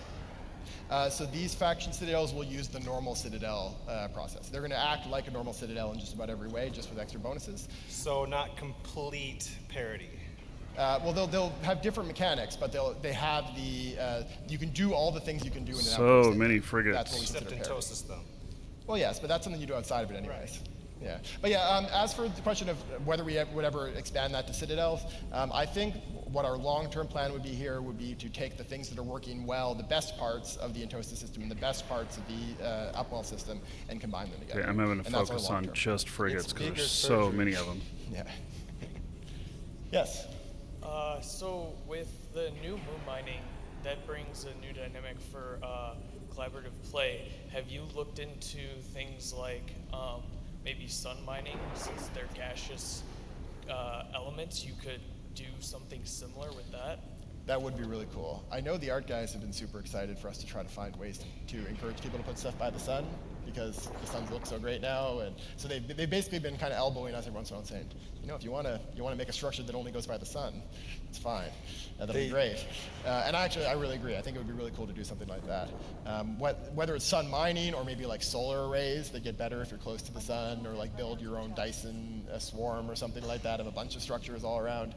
I think that would be really cool. Don't have anything to announce yet, but that is something that's definitely, I can promise you this, the art guys are not going to let us forget about the idea, because they are super excited to show off their awesome new suns to everybody. And I know you guys are going to anchor a bunch of citadels there anyways, but more structures in the sun is always good. Thanks. Hi, do you have any ideas or schedules for making it easy process to kick off some abandoned structure? Like right now, if someone didn't care about their structure, if we want to kick it off, we always need 3 times and 15 minutes window. Yeah, thanks for It's suggesting hard splitting these up because on the it frigates. is abandoned. So do you have any idea to make it easier? Yep. So I mean, this is definitely a major concern with Upwell structures. When we initially created them, we definitely leaned on the side of making them as accessible for smaller groups as possible, which included some defensibility and included not having to go through a lot of upkeep, jumping through a lot of hoops. That being said, we probably leaned a bit too far in that direction in the initial release, and that is something we're going to need to reapproach and take another look at. Especially with activity, as you said, we've just been talking about stuff like that with Rise, that activity and defensibility, maybe there's something to connect those two. Okay, thank you. Yes. So it's been pretty good that you added the repairing functionality to the citadels, but a big feature was just to right-click one of the modules you wanted to repair and just get repair quote and not have to scroll through the list. And that's still not added to the citadels, so that would be a real great thing to have. Okay, definitely post in the forum thread about it, or put in, because that's not really a bug report, but talk to like CSP Carker. They already had the little things presentation, but yeah, that is a good point. We should definitely get to that. Thanks for, and yeah, oh, is it already in the next release? Have we already done it? Okay, cool. CSP Carker is so amazing. She just fixes stuff and I don't even realize it. Thanks for letting me know. I didn't know we'd fix that. That's awesome. Yeah, the resistal holding really good. We're going to find out in the next room how they really building do. on what he just said with regards because to if I do really easy, then I'll be able to put more DPS on this for the future, because it's going to require 2 Marauders to do these. So next time I'll have it all set up, split screen and everything. Be digested. It's 12 months. It seems a lot. 6 months for engineering complex, but there's still things happening. You still have to look at it. And as we're making the refineries, that's also going to shake up. So we're looking into it, but don't hold your breath. Do you guys have any concerns on currently posses are one of the best ways to make timers to engage other players? That's not going to be the same with. Yep, it's definitely going to be a very big shakeup, and that's going to be something that it would be, I think, ideal if we could get a revamp of this in this time frame, but unfortunately, just with number of hours in the day and number of people you could ever have on a team, probably not going to be realistic. We think there's a lot of potential for some of what you may be losing with Starbase to be replaced by hitting the people mining and having to fight over that, because those events are going to also be vulnerable to attack. But we'll have to see how it works out for sure. Last thing on structures, unanchoring currently takes a week, no matter what size. Any chance you guys are going to revisit that? Or I think that's part of the problem with the proliferation of like Astra houses is who wants to wait a week to show back up and scoop this 600 mil structure. Yeah, so I mean, that was decided, that's tied to the fact that we have the 1 week scheduling for vulnerability. I think we could only really fix that if we change the vulnerability scheduling to a more granular time frame, which I would actually kind of like to do anyways, but I can't say for sure. That's like a hard blocker though. If we made it a I've not gotten any really spectacular teardown time, bounties then you on could these. put it up and then tear it down and no vulnerability is passed. And there's ways we can tie it into that like actually have it dependent on the vulnerability, but then that gets really complicated to explain to new players. So why am I really not like hitting to the approach special that. products? That's where the still have loot to have it is. long enough to be a bit of a commitment, unless we added a new smaller structure maybe that has fewer features, which I think is something we're definitely interested in investigating. A small size of upwell structures that maybe isn't dockable, but I can't say for sure when that would be. Thanks. Thanks. Any chance of adding customizable hangers that not just the core can create, that you yourself can create access lists for yourself and other people? Yeah, so hangers tied to access lists rather than tied to like corporations and such. That's the question, right? Like having a personal access list that you can create, not you don't have to be a core CEO or whatever. That's a suggestion we actually get quite often. I think it's a really good idea. It's a little bit tough to do with our current UI system. So there's mostly technical blockers there. It's not really a design problem. I think the design of it would actually just be, it would be great to add, and we can tie it to access lists and all that would work pretty well. It's a technical question, unfortunately. Thank you. Thanks. All right, the mining ledger, is that going to give me just the general idea of what was brought up exactly, or who mined it, so I know who to go after for tax evasion? Who mined, corporation, timestamps, what he mined, tonnage. The character ID as well, or character name, so corporation and character, yeah. Good, and the other thing, is it going to be just Mungu in those belts, or is it going to have a concentration of regular minerals on top of that? So the ledger. I don't understand why I'm not doing any damage to the this. belt that is brought up by the structure, at least for this ledger. There may be God mode while the rats are there. The system in the future, but these belts very well may include some non-Mungu ore as well. They may include some of the old ores. We basically don't want to make a commitment one way or another yet on that. There may be some some belts. I'm getting beat up maybe here. Then some like high-end doors as well, just to sprinkle in there.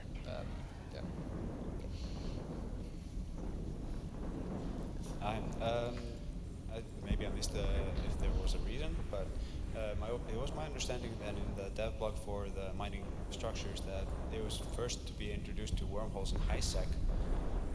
Is there any reason why they are not going to be introduced to wormhole space to begin with? As of apparently we occupy around 30% of all structures in EVE, but we, on the same hand, we only populate around 5% of the player population. You guys use a lot of structures. It's awesome.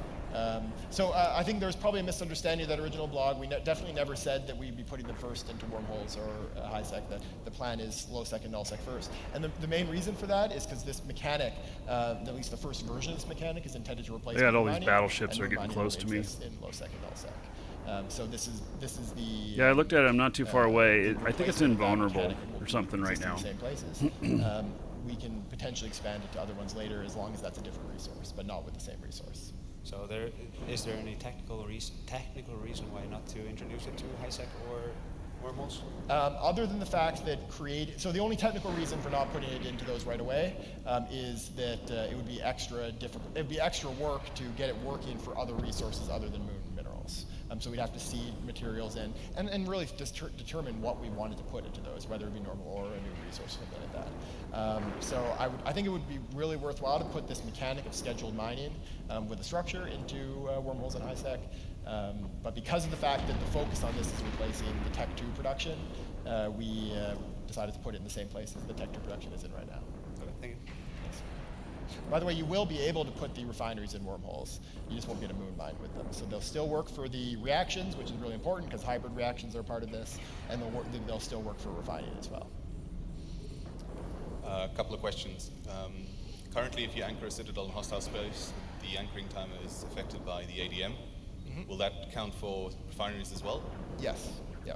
Okay, so that'll make it more difficult to own a moon in hostile space, as we see a lot these days.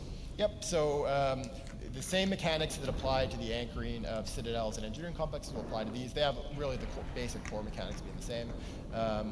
We're kind of interested in investigating what other ways we can tie in other types of SOV connections into these structures in the future. But that one connection will definitely be there on refineries on day one.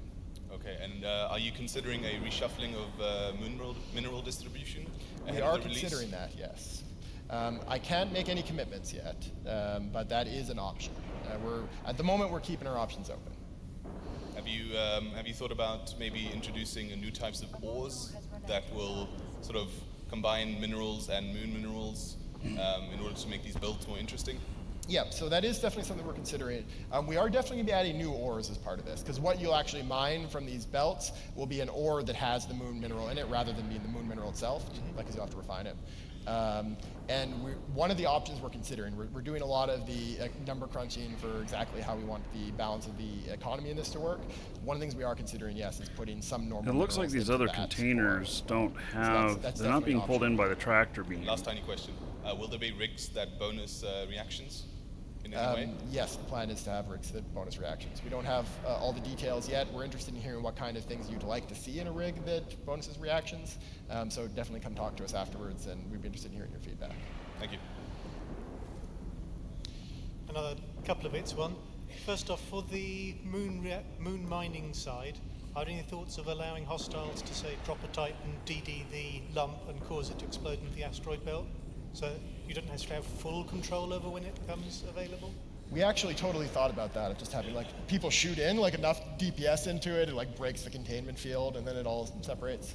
That's not part of the current plan as it is right now, but that is the kind of thing we could potentially add. The MTU being used is just a standard MTU. So I can talk a little bit quickly about the reason. Let's see, we have enough time, right? Yes. The reasoning behind the push button, get explosion at the end instead of having it break up on its own. There's two core reasons for it. One is that we wanted to to make sure that the owner of the structure didn't have to panic too much if they're taking a little bit longer than expected to form. They have a bit of a buffer, a bit of flexibility in exactly when it starts. This is going to be a relatively short period that you'll have between when it shows up, when you can start exploding it, and when it explodes on its own. It's not going to be like days, it's going to be hours. The other reason is just because explosions are fun. Next question was, since outposts are going to disappear come wintertime, does that mean you'll be able to lock down BPOs in the new structures by then? We are working on a solution to that. We don't have it quite ready to announce exactly, but yes, we would definitely like to get that fixed. Thank you.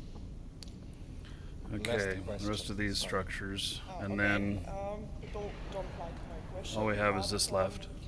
When are you planning to add more risk in game? For example, a lot of people have billions of ISK in assets, and for example, 1 to 2 billion in ISK. And when we are killing Citadel, we're just losing money and time. Our assets are still with us. So what do you think about it, and how to make game a bit more, please?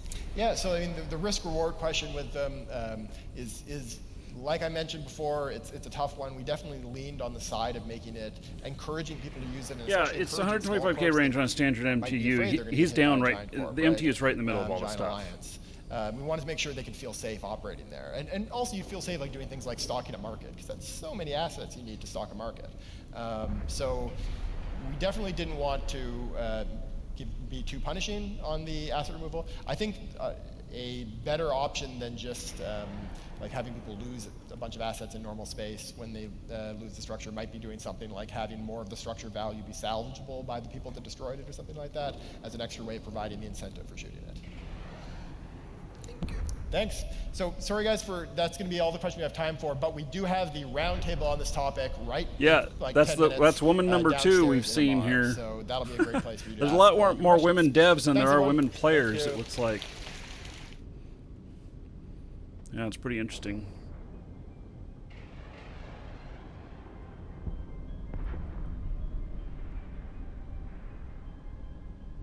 Yeah, I use an MTU in mining all the time. So, most definitely. Okay, so it is pulling a container in here. Hello, I am CCP Antiquarian, and welcome back to our continuing coverage of FanFest 2017. To get us started for this segment right now, I'd like to announce a Twitch chat contest for a chance to win some of those Sapphire Sungrazer skins that we've been pimping all day. Of course, we have 5 skins going out for Vexer Navy issues, 5 skins going out for Dominic's Navy issues. Of those skins, you could win one if you respond in Twitch chat right now with something incredibly amusing in response to this question, which is, you sir rock. The pub crawl, what would your pub crawl team name be? If you in Twitch were on the pub crawl here at FanFest 2017, what would the name of your pub crawl team be? Be sure to put something amusing or entertaining or at least non-objectionable in the Twitch chat right now, or objectionable, that's fine, and you'll be entered in the drawing for those skins. Before we move on to the next segment, we thought we'd invite some of the players on stream. Wait, it looks like I have to go to it. Themselves. Give a little shout out to the people at home who couldn't make it to FanFest, and for that we're going to go to our illustrious player host and commentator, the interim director of the Space Police, Jay McLean. How's it going, Twitch? I'm Jay McLean. I'm bringing some jump over to it. What's your name? Who do you want to give a shout out to? Onslaughter, and to the poor court mates who couldn't make it. I'm sorry, guys. All right. Get out of here. What's your name? Who do you want to give a shout out to? Oh, Mop sub, 15 months in a row. All right. 150 gold to everybody here in the Mop's honor. Thank you, buddy. I appreciate it. Give a shout out to Juliana Sutter, and glory to the Galente Federation. All right. Shout out to my Galente militia boys. Hi. Oh, hi, Manic. Hi, Jay McLean. What's going on? I want to give a shout out to my wife, to Sarah Kilvanis, Liquid Tech, and Revalis. Love you guys. Wish you were here. Aw, that's heartfelt. Come on up. Hey. What's your name? Who you want to give a shout out to? My name's Wapta Cook, and I want to give a shout out to Caldari Militia. Good fights. All right. Cowmill. Even though you're losing. What's your name? Who you want to give a shout out to? I'm Zenuria, and I want to give a shout out to all the orbs out there that are disenfranchised by you non-spherical folk. All right. How dare you assume their spherical nature? What's your name? Who you want to give a shout out to? Chris on Estelle, shout out to Wormbro. This corporation was a mistake. Aww. All right. What's your name? Who you want to give a shout out to, boss? I'm Roll Burns guy. It's Rollo. CVA, probably strong. All right, Robbie. All What's your right. name? Who you want to give a shout out Rollo. to? Soria, and I'm shouting out to my current and former corp mates, Fish Weasel, Jesus Face. Moose represent. Yeah, Jesus Facepalm and Rutnivir. This is really All right, what's I in hope you all here. got A that. fucking passkey and a dual What's your name? Who model. you want to give a shout out to? Hello, I don't get it. I'm Raven from EVNT, and I would like to say hello to Bay RJ and Thurindian Biohazard from EVNT. Sorry you're not here, and hello to my family in Slovenia. Oh, another shout out to your family. I'm really hoping we should get more of these, but I'm really just getting like EVE player shout outs. All right, what's your name? Who you want to give a shout out to? I'm Titus Tel Aviv University, also known as the man with the shark breath these They're all days. ammunition. Shout out to Felicia Minucci for being awesome. I think that's everything. Also, shout out to the Ninja. It exploded gloriously. All right, Brett. Okay. Come on up.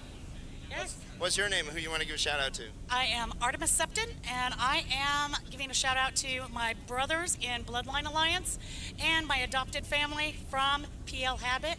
Woman number 3. Oh, there was a couple others there. Some Pan Fam. Come on up, bud. What's your name? Who you want to give a shout out to? Hey there, I'm Ant Global Industries, and I'd just like to give a shout out to the entire Kaldari militia. Keep fighting the federal menace, chaps. You hear that guy's accent? And the suit. What's your name and who you want to give a shout out to, bro? My name is Nikolai. I'd like to give a shout out to Red vs. Blue, Jay Don't worry about it, I've McClain, been and screaming too CCP much. Antiquarian, the sexiest man alive. Thank you.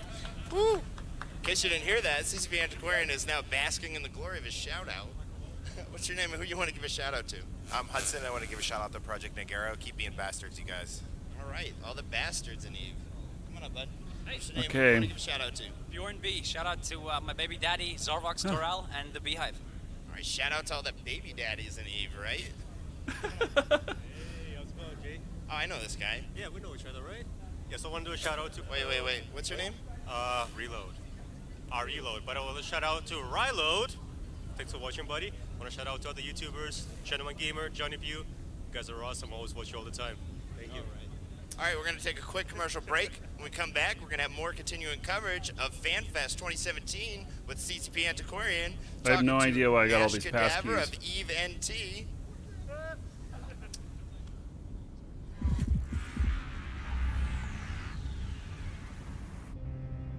Hey, I gotta mute these because they are,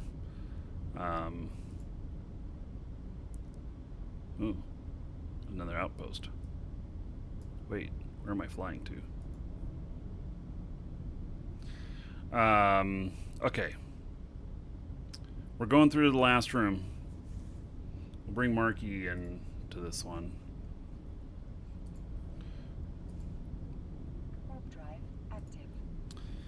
And then, I don't think, you know, it says here that that special products container contained the 22nd Overseer's effects. You know, I'm not You, finding sir, any of this rock. being the same. Hey, let us pray. Dual boot Debian Windows 10 system now. Find the games run on Linux. All right. So, thank you so much. 9 months in a row. All right. 90 gold to everybody here, and let us praise honor. Thank you, buddy. I appreciate it. Okay, this is the one that I was so worried about. And so we'll let's make sure here. Yep, I got 4. Okay, room number 5. Here we go. This is the one that I was worried about. So here we go. See how we do. Hopefully, I don't die. Because that would suck. When I have a hostile. Okay.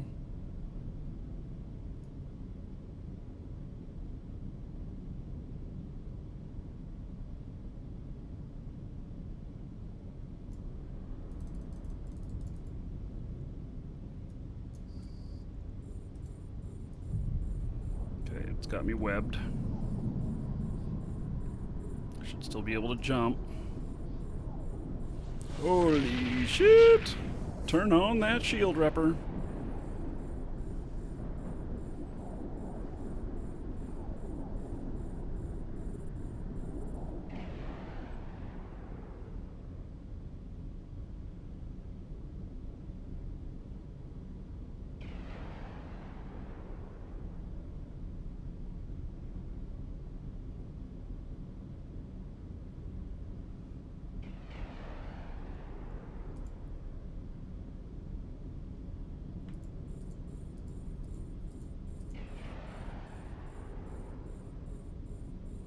Welcome to the Dragons.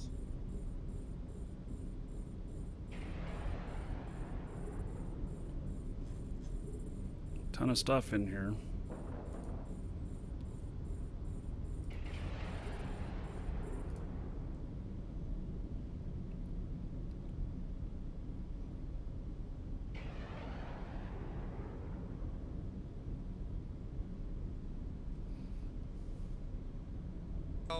I'm one of the owners of EVT.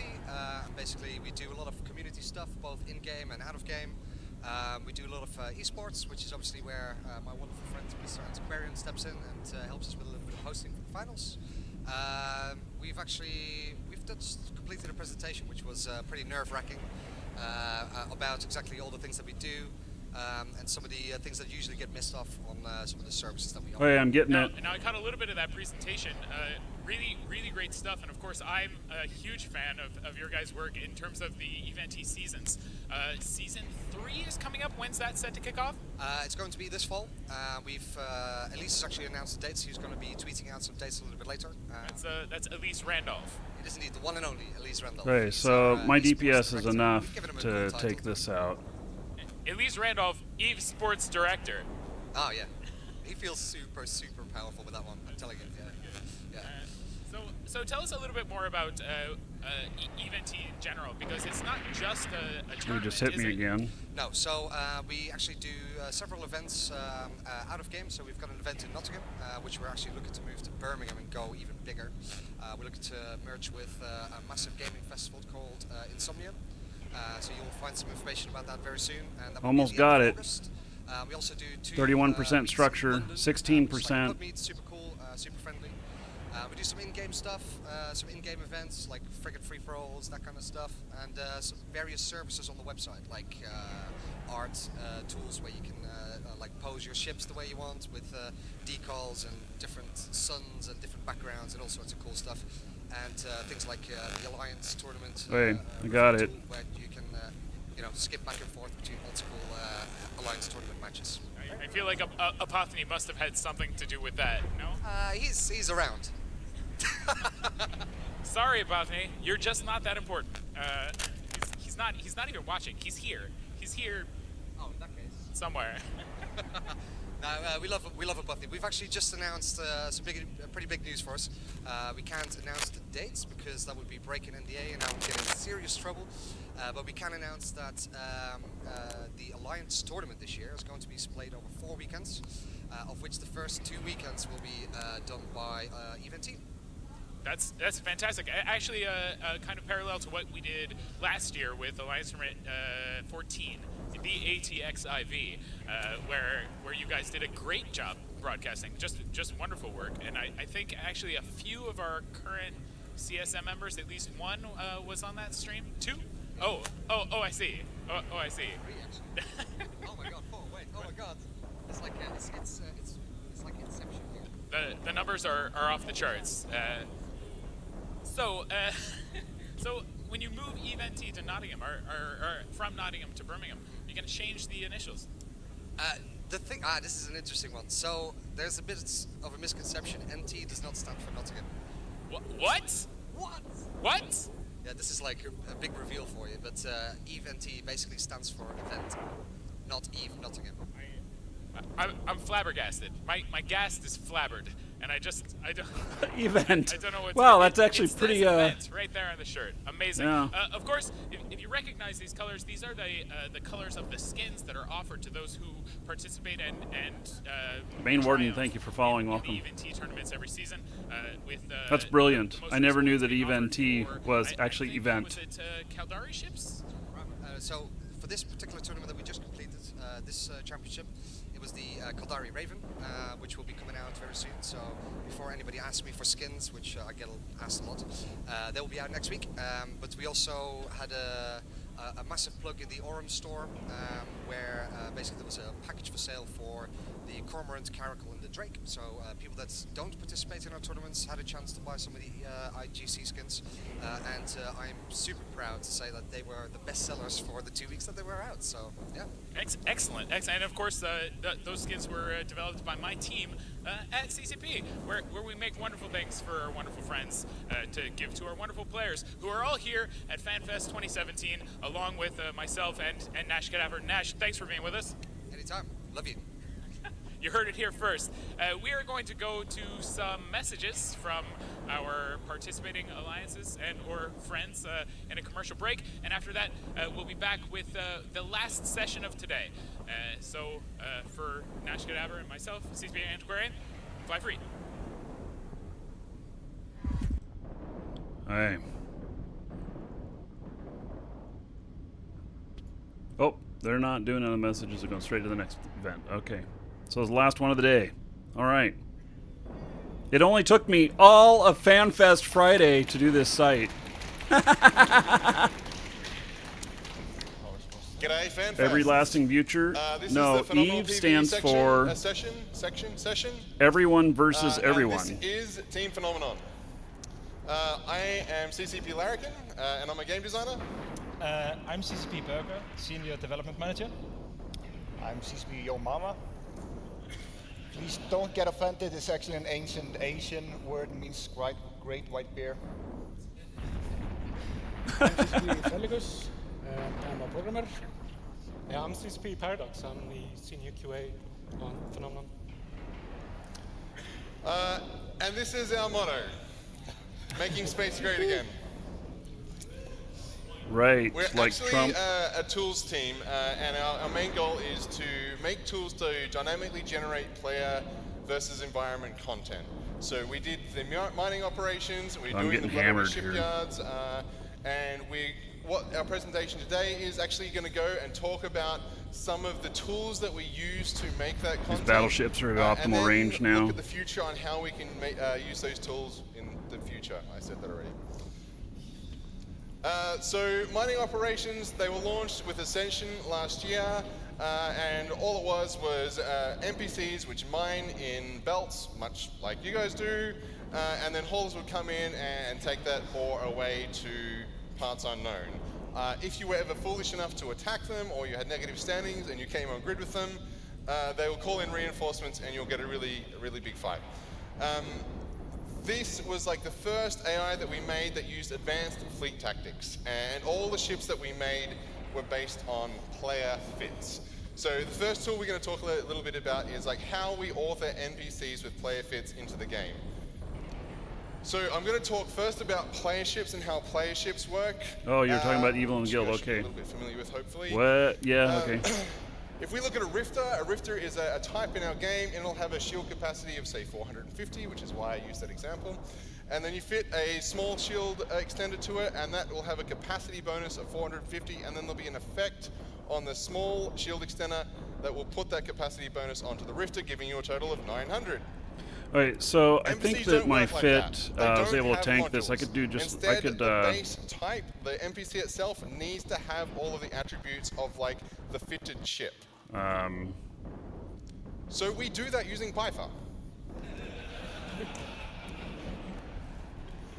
We just fire at Python and we fit a ship. In fact, this is the Rifter that you will fight. I think it's the Amar. Today will be a good day to die. In the mining operations. And then you can right click on that, you can go to like show info on it, and you can see all the attributes there. They're the same attributes that we copy into our authoring tools. Except the awesome dudes at Python put in a little button for me. Looks that like one there's a big there. fleet coming through. because I was like typing them. You can't copy and paste from this window. It's like, so I was typing them in manually, and then I think it was a Caracal, did like 9,000 DPS, and that wasn't good. So the Python guys put this button in for me, which lets us export it to a CSV, which we run through a script, and then we put into the game, and that is a Rifter. It is it acts just like a player Rifter, has the same stats and everything else. CCP Frailicious is going to That's talk great about to hear how that these they things use a work, how their player brain tool. works. Right. So we are running behavior trees to control our NPCs. I've discussed that before. Behavior trees in a nutshell is a way to control decision making and set that up as a branching tree structure. So you go depth first to traverse this tree until you figure out what you actually want to do. For instance, like attacking something. So we also have publish subscribe blackboards for memory, and we can use that to share information between the NPCs and synchronize behavior. So that allows us to make the behaviors event driven, and we can minimize the amount of work we need to do, and also still react to the changes in the environment. So this helps keep. These are all getting really close to optimal on me. So our I'm behavior taking a lot of hits, hierarchical, but allowing us to I create think I'm group tanking it behaviors that okay. coordinate other NPC behaviors. That allows us to simplify a lot of the NPC behaviors, and in addition, it provides better performance where group behaviors can take care of some of the work individual NPC behaviors would have to do separately. So for the mining operations, we needed some new behaviors. And to begin with, we needed an NPC miner that was able to strip entire belts if left alone for long enough. So we need to teach it to find asteroids, warp there, and to mine the rocks. Since they're staying in here, they're probably doing a bash. And we also need to teach it to call for help and flee whenever they get aggressed, as not to get killed, because that's bad. So they warp out to a safe spot. Lastly, we have them call for a hauler. So when they fill up the ore, they call for a hauler. The hauler will warp in and pick up some stuff. So yeah, we need a hauler. So much like the miner, they call for help, flee for their lives, and then they also warp to the miner and pick up the ore. And lastly, they return to base when they've fulfilled their mission. And we're actually adding that they can dock at friendly stations soon. So that will be interesting. On top of that, we needed to defend these miners, so we created a bunch of Almost got it done. behaviors to control that. And armed with CCP Larrikin's help, we basically set and defined a bunch of combat roles for these behaviors. So yeah, so I'm not gonna go into great detail what the behavior tree actually does, but I'm gonna discuss the roles themselves. So right. So we have a commander, and his primary mission is to orbit the primary target, engage it, and act as a fleet anchor. He is basically selected from a group of DPS NPCs, and their primary role is to orbit the commander and then engage the primary target as well.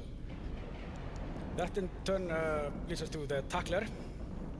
Tackler, their main objective is to tackle so the much primary DPS target, from obviously. these. But they also spread their tackles across other enemies if they already have tackled the primary target. So they orbit their respective target and engage those directly. We also added EWAR, electronic warfare NPCs.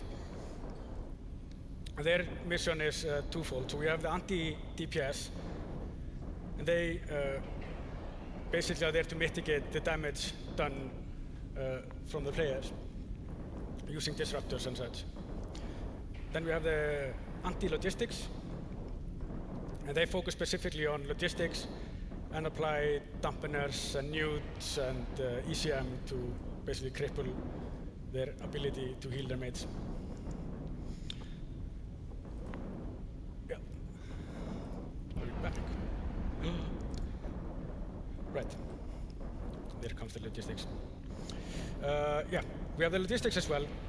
So their role is to sit in the back, lock important targets, which are their own fleet mates this time around, and keep them healthy.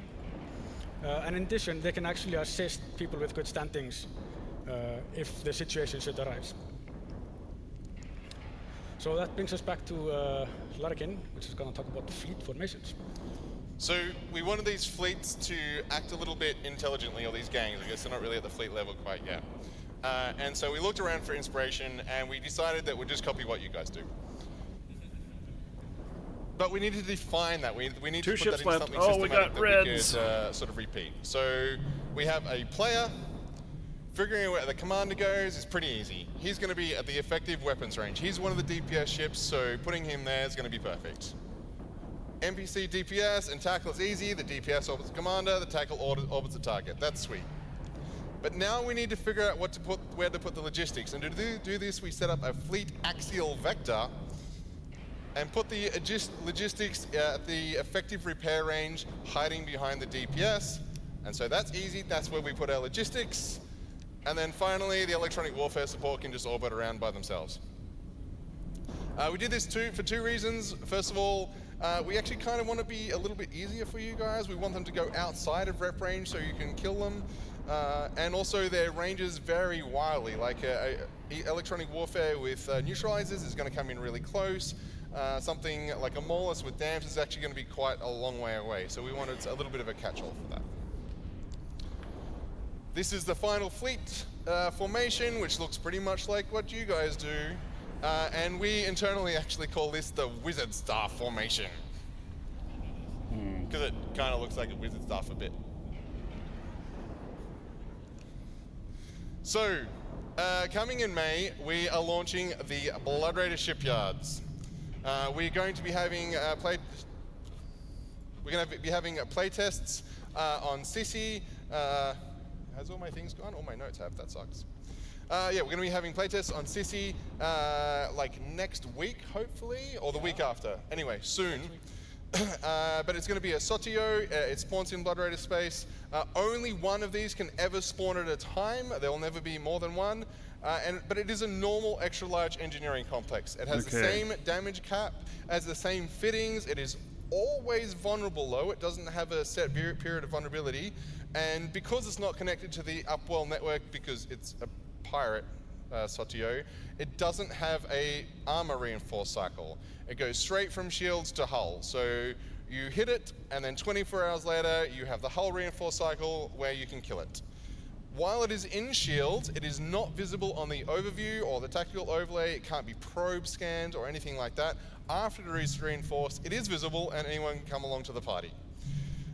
It will be supplied by mining operations, CCP Frelicious that talked about the return to base. So we're going to go see if we got some dank loot. Actually bring the ore back to these things. This was actually quite a bit of work for the bounties were... and it'll be defended by Blood Raider fleets that completely ignore any standings. They don't care about your positive standings. I have read a couple of people complaining about that, wanting to get in there and destroy players doing this and rep Blood Raiders. We'll see, maybe in the future. But these fleets will react to what you're flying, the strength of your fleet, and will actually escalate over. Hopefully there's some good loot. We're going to find out. And they can even warp around grid, so they can warp off to ping points and come back on top of your fleet. Or alternatively, if they're a long-range fleet and you get close to them, they'll switch to targeting bubbles and interdictors and hictors, and then try and warp away and come back at an appropriate range. So to build this, wait, I'm going to talk about all that stuff I just talked about. Sorry, guys. These are the rewards that come out of it. There's okay, the Dagon, 176 million. Force auxiliary gets bonuses to energy Nosferatu. So, 134 million for the 23rd Overseers. And then I got a Sintius X-Type Armor Kinetic Hardener worth 38 million. The Shemosh, which is a Dreadnought. The Moloch, which is a Titan. They may be dropped when the structure is killed. They are not guaranteed to be dropped every single time. And the build cost of all these things is pretty low, only around 50% more of the comparable Tech 1 Nice. But the tools we needed to make this, so first up, CCP Your Mama is going to talk about that. I think that Can you hear me? Okay, excellent.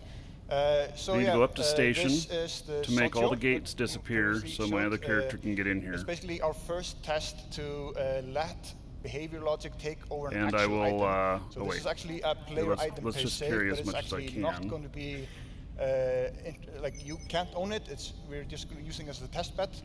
So it's actually an actual candidate basically for it to us to use an actual player item for behavior logic. Yeah, this is what CCP Larry King was showing previously. This is like the NPC ship. NPCs have never used modules as such ever until now. The main reason is this was both due to performance, but also because of complexity. It's just like to make them use modules, so we'd have to think about like charges and capacitor and just like the performance. And 175 million worth. Too much of a risk to do this. But we say no more of this. We'll get some And salvage. we're going to try now with the Sotio to fit it actually with modules and let it use the modules on the players. Yeah, there was some other talk of some other overseer stuff, but none of those were there. I didn't see any of them. The Sotio has a shield capacity of 72 million. CCP Larrikin, And I'm going to not put Larry this awesome King, small Larrikin. FS9 regular lift compact shield extender on it and give it a whopping 72 million and 450,000 shield capacity. Hell yeah! And I'm gonna bet a beer ticket on you that my Sotio is gonna kick your Rifter's ass. Anyway, so this is a real structure. It will use real modules, it will use real ammo, and it's also gonna balance itself. It's gonna use the capacitor and everything. It's only different, it's gonna be controlled by the behavior that we have developed for it. It's so real, you can actually dock in it with dev hack. You guys can't dock in it, but we can. It's awesome in there. Party is in the blood ready station, I'll tell you. Anyway, so the fit will also drop. It will it will convey to all the rules that a normal player item will convey to. The only difference is that like there's small tweaks here and there that like the reinforced state's a little bit different and stuff like that. It will drop a fit. The fits for now are limited. We're not going to yet let them use all the modules because like the behavior also has to like try to figure out how to use the modules. So we're going to have a limited selection of what will be used by the Sotio for now. But later on we'll like, once they are ready and they work like butter, we'll put them in. So I'm going to talk a little bit about like what we have done for the Sotio. Like it acts a little bit different than other NPCs. So the old school NPCs, they can only have one single target. And they just target that single target and they just dump whatever they have on it. The Sotio, on the other hand, is going to have multiple targets, and it's going to be the first hostile NPC ever to have multiple targets. The targeting, however, is going to be controlled by the modules themselves, not by the structure. So a Nosferatu is going to say, give me a target, and the Sotio is going to figure out what is the best target for it and give it, and then it's going to apply the Nosferatu onto that target. Then again, the Nosferatu, the module in question, is going to also have target preferences. So for example, a module can say basically, I want a module that, or a target that fits into this range, this size, that has this kind of fit or whatever, and the module is going to say he wants a small ship or a big one and has logistics fitted or whatever, and it's going to get a target based on that. And and also there's also logic in place that is going to make sure that if it wants, it can also spread the effects across targets. So it's not going to just like, here's a logistic with this fit, this is the highest logistic threat or whatever, just going to put all my Nosferatus on it. It's actually going to be spreading the effects in case if it wants. And I believe I am done. So I'm going to hand this awesome item to this person here, who has a very special place in my heart. I guess. Okay, I'm going to talk a little bit about the sort of response files that you're going to meet. So we wanted to get a sort of a new method of spawning the opposition in the enemy forces. We wanted to get away from this kind of static, like handcrafted waves. So instead of like facing 4 cruisers on wave 1, it would be a bit more unpredictable, definitely more dynamic and procedural. So we wanted to create moments of crises and intensity. And for us, we started to look at some of the sort of story or narrative models. And this is pretty much what we're going to talk about when we talk about the intensity of the fight.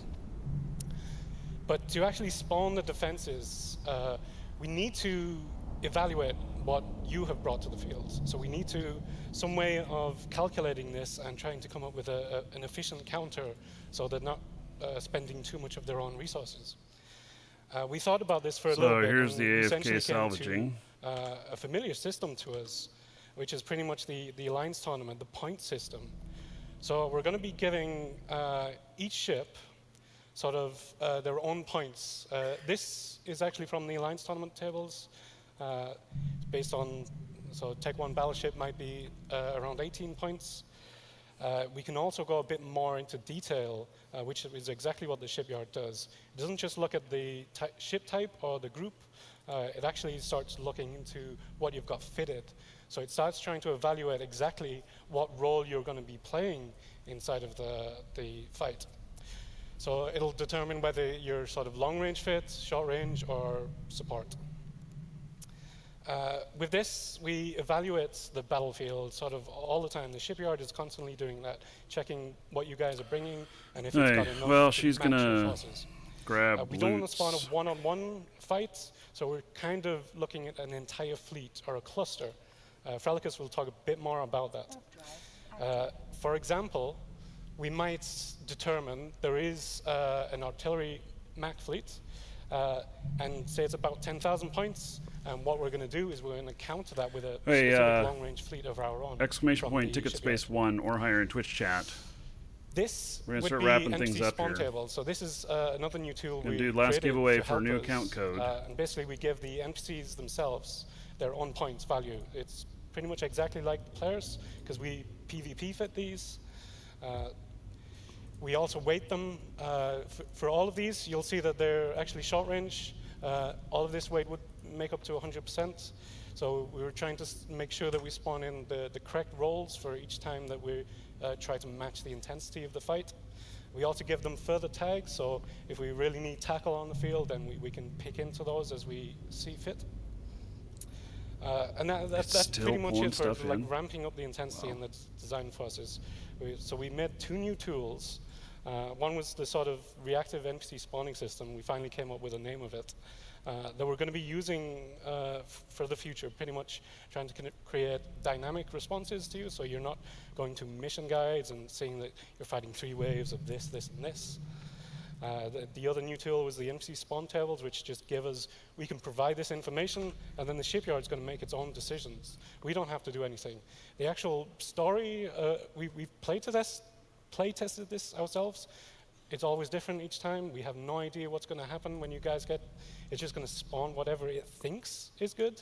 We've given it some info, but the first time you guys are going to fight this, it's sort of, it'll be the first time you see that story, what exactly it spawns for you. I think I give it now to Frelicus, who's going to talk a bit about that clustering.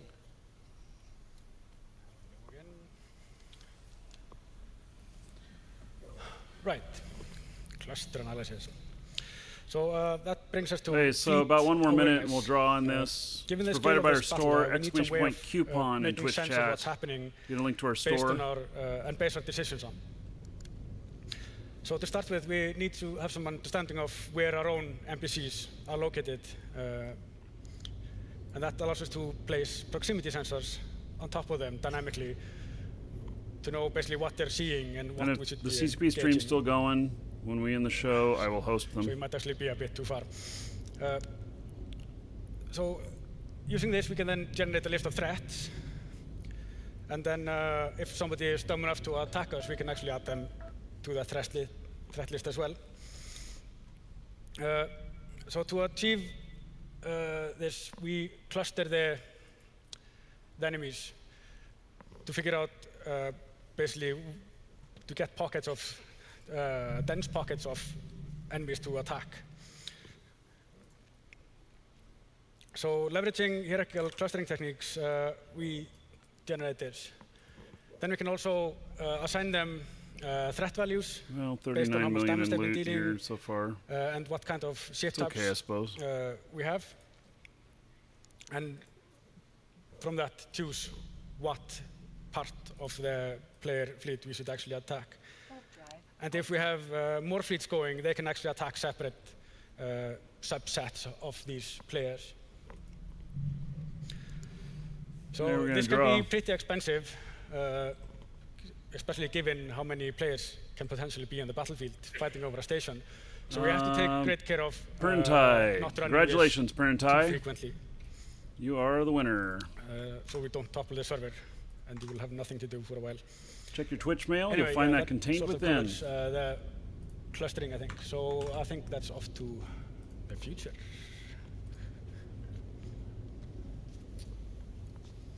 So yeah, first thing after we do is after we release this, we are going to be spending some time to continually tweak this. We know that no matter what we do, this AI is going to do some crazy things, and more importantly, you guys are going to find crazy exploits to get it to do even crazier things.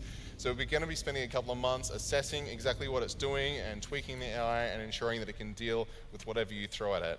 But soon after that, we thought it would be pretty cool if we could have it undocking like a Force Auxiliary that lights a Sino, and then we jump in Blood Raider like Titans and start doomsdaying you guys.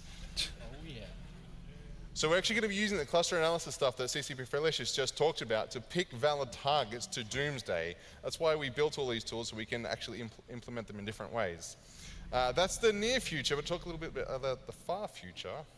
Yeah, so like Larrikin was saying at the beginning of this presentation, the core purpose of this team is to be a tools team. And we want to build agnostic tools that generate content for you guys. No, I didn't die. I finished it. To blow up, or maybe blow you so, up. So I got it figured out for the future. The tools that we built, will be very much more efficient now, next time. But it isn't that hard to actually, scale this to different, NPC pirate factions or empire or whatever. But when we decide on projects to take on, we try to pick projects that, have a fairly large surface area. So we can actually, we will touch a lot of issues and potential, things that might break. But our, the guys that we work for are the other content teams.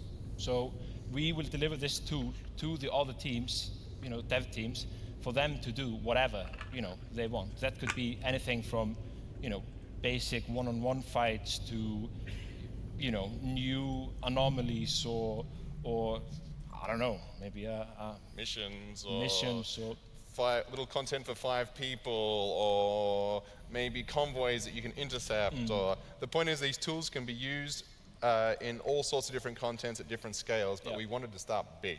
We want to start big.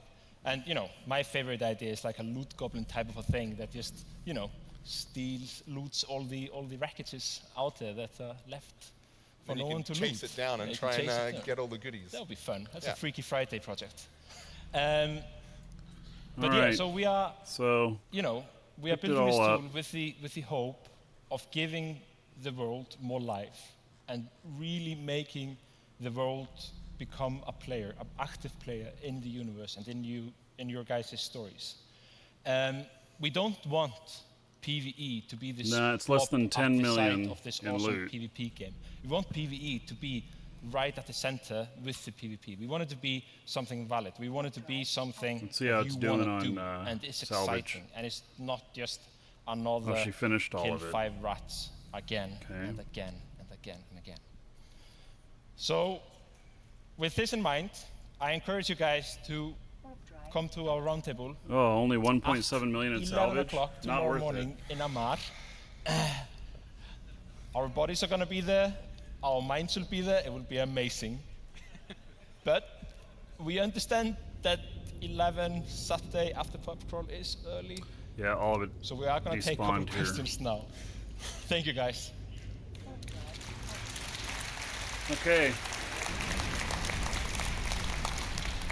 If you guys want to ask questions, if you can just come up to the mics on both sides, and we'll just alternate between it.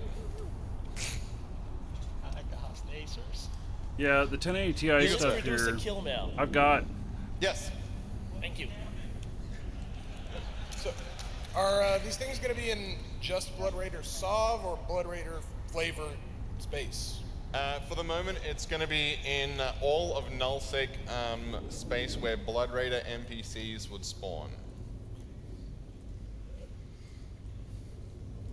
What's the depth of information that the Satoyo have on player ships? Will they be able to see their capacitor levels and target based on that, or just what? Not thinking it was information a normal huge player success. would have, such as just seeing the fittings? It would have the same information as if I right-clicked on your ship and looked at your ship and was good at the game and knew what guns you had fit.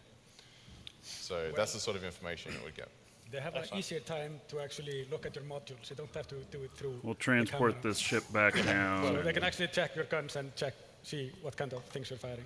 And the loot. But we have tried to keep it as realistic as possible. So the information they know is as much as we possibly can is just information any player would know about that sort of ship. But then again, these are Blood Raiders. They are twats, so you never know. Yep. Okay, well, overall, NPC maybe minor protection system 200 could million, be implemented to 225 million for doing the whole thing. So that includes bounties, everything. So yeah, it's okay. We high-sec miners could be protected by that's going to be it for the show. system. I will host CCP right at the end of the show here, so you guys can continue watching. Look, we don't have any current plans. And I'm excited to see where this can go in the future. Thank you, everybody. It's been good. I'll see you again in a few days. And maybe we'll do another one of these, except I will bring the proper ships and it'll really fast. Whether that's you can have allies that kind of escort you around maybe in the future. Like that's, we're definitely not doing that. Please don't take that as a promise. But it's doable, and we could also technically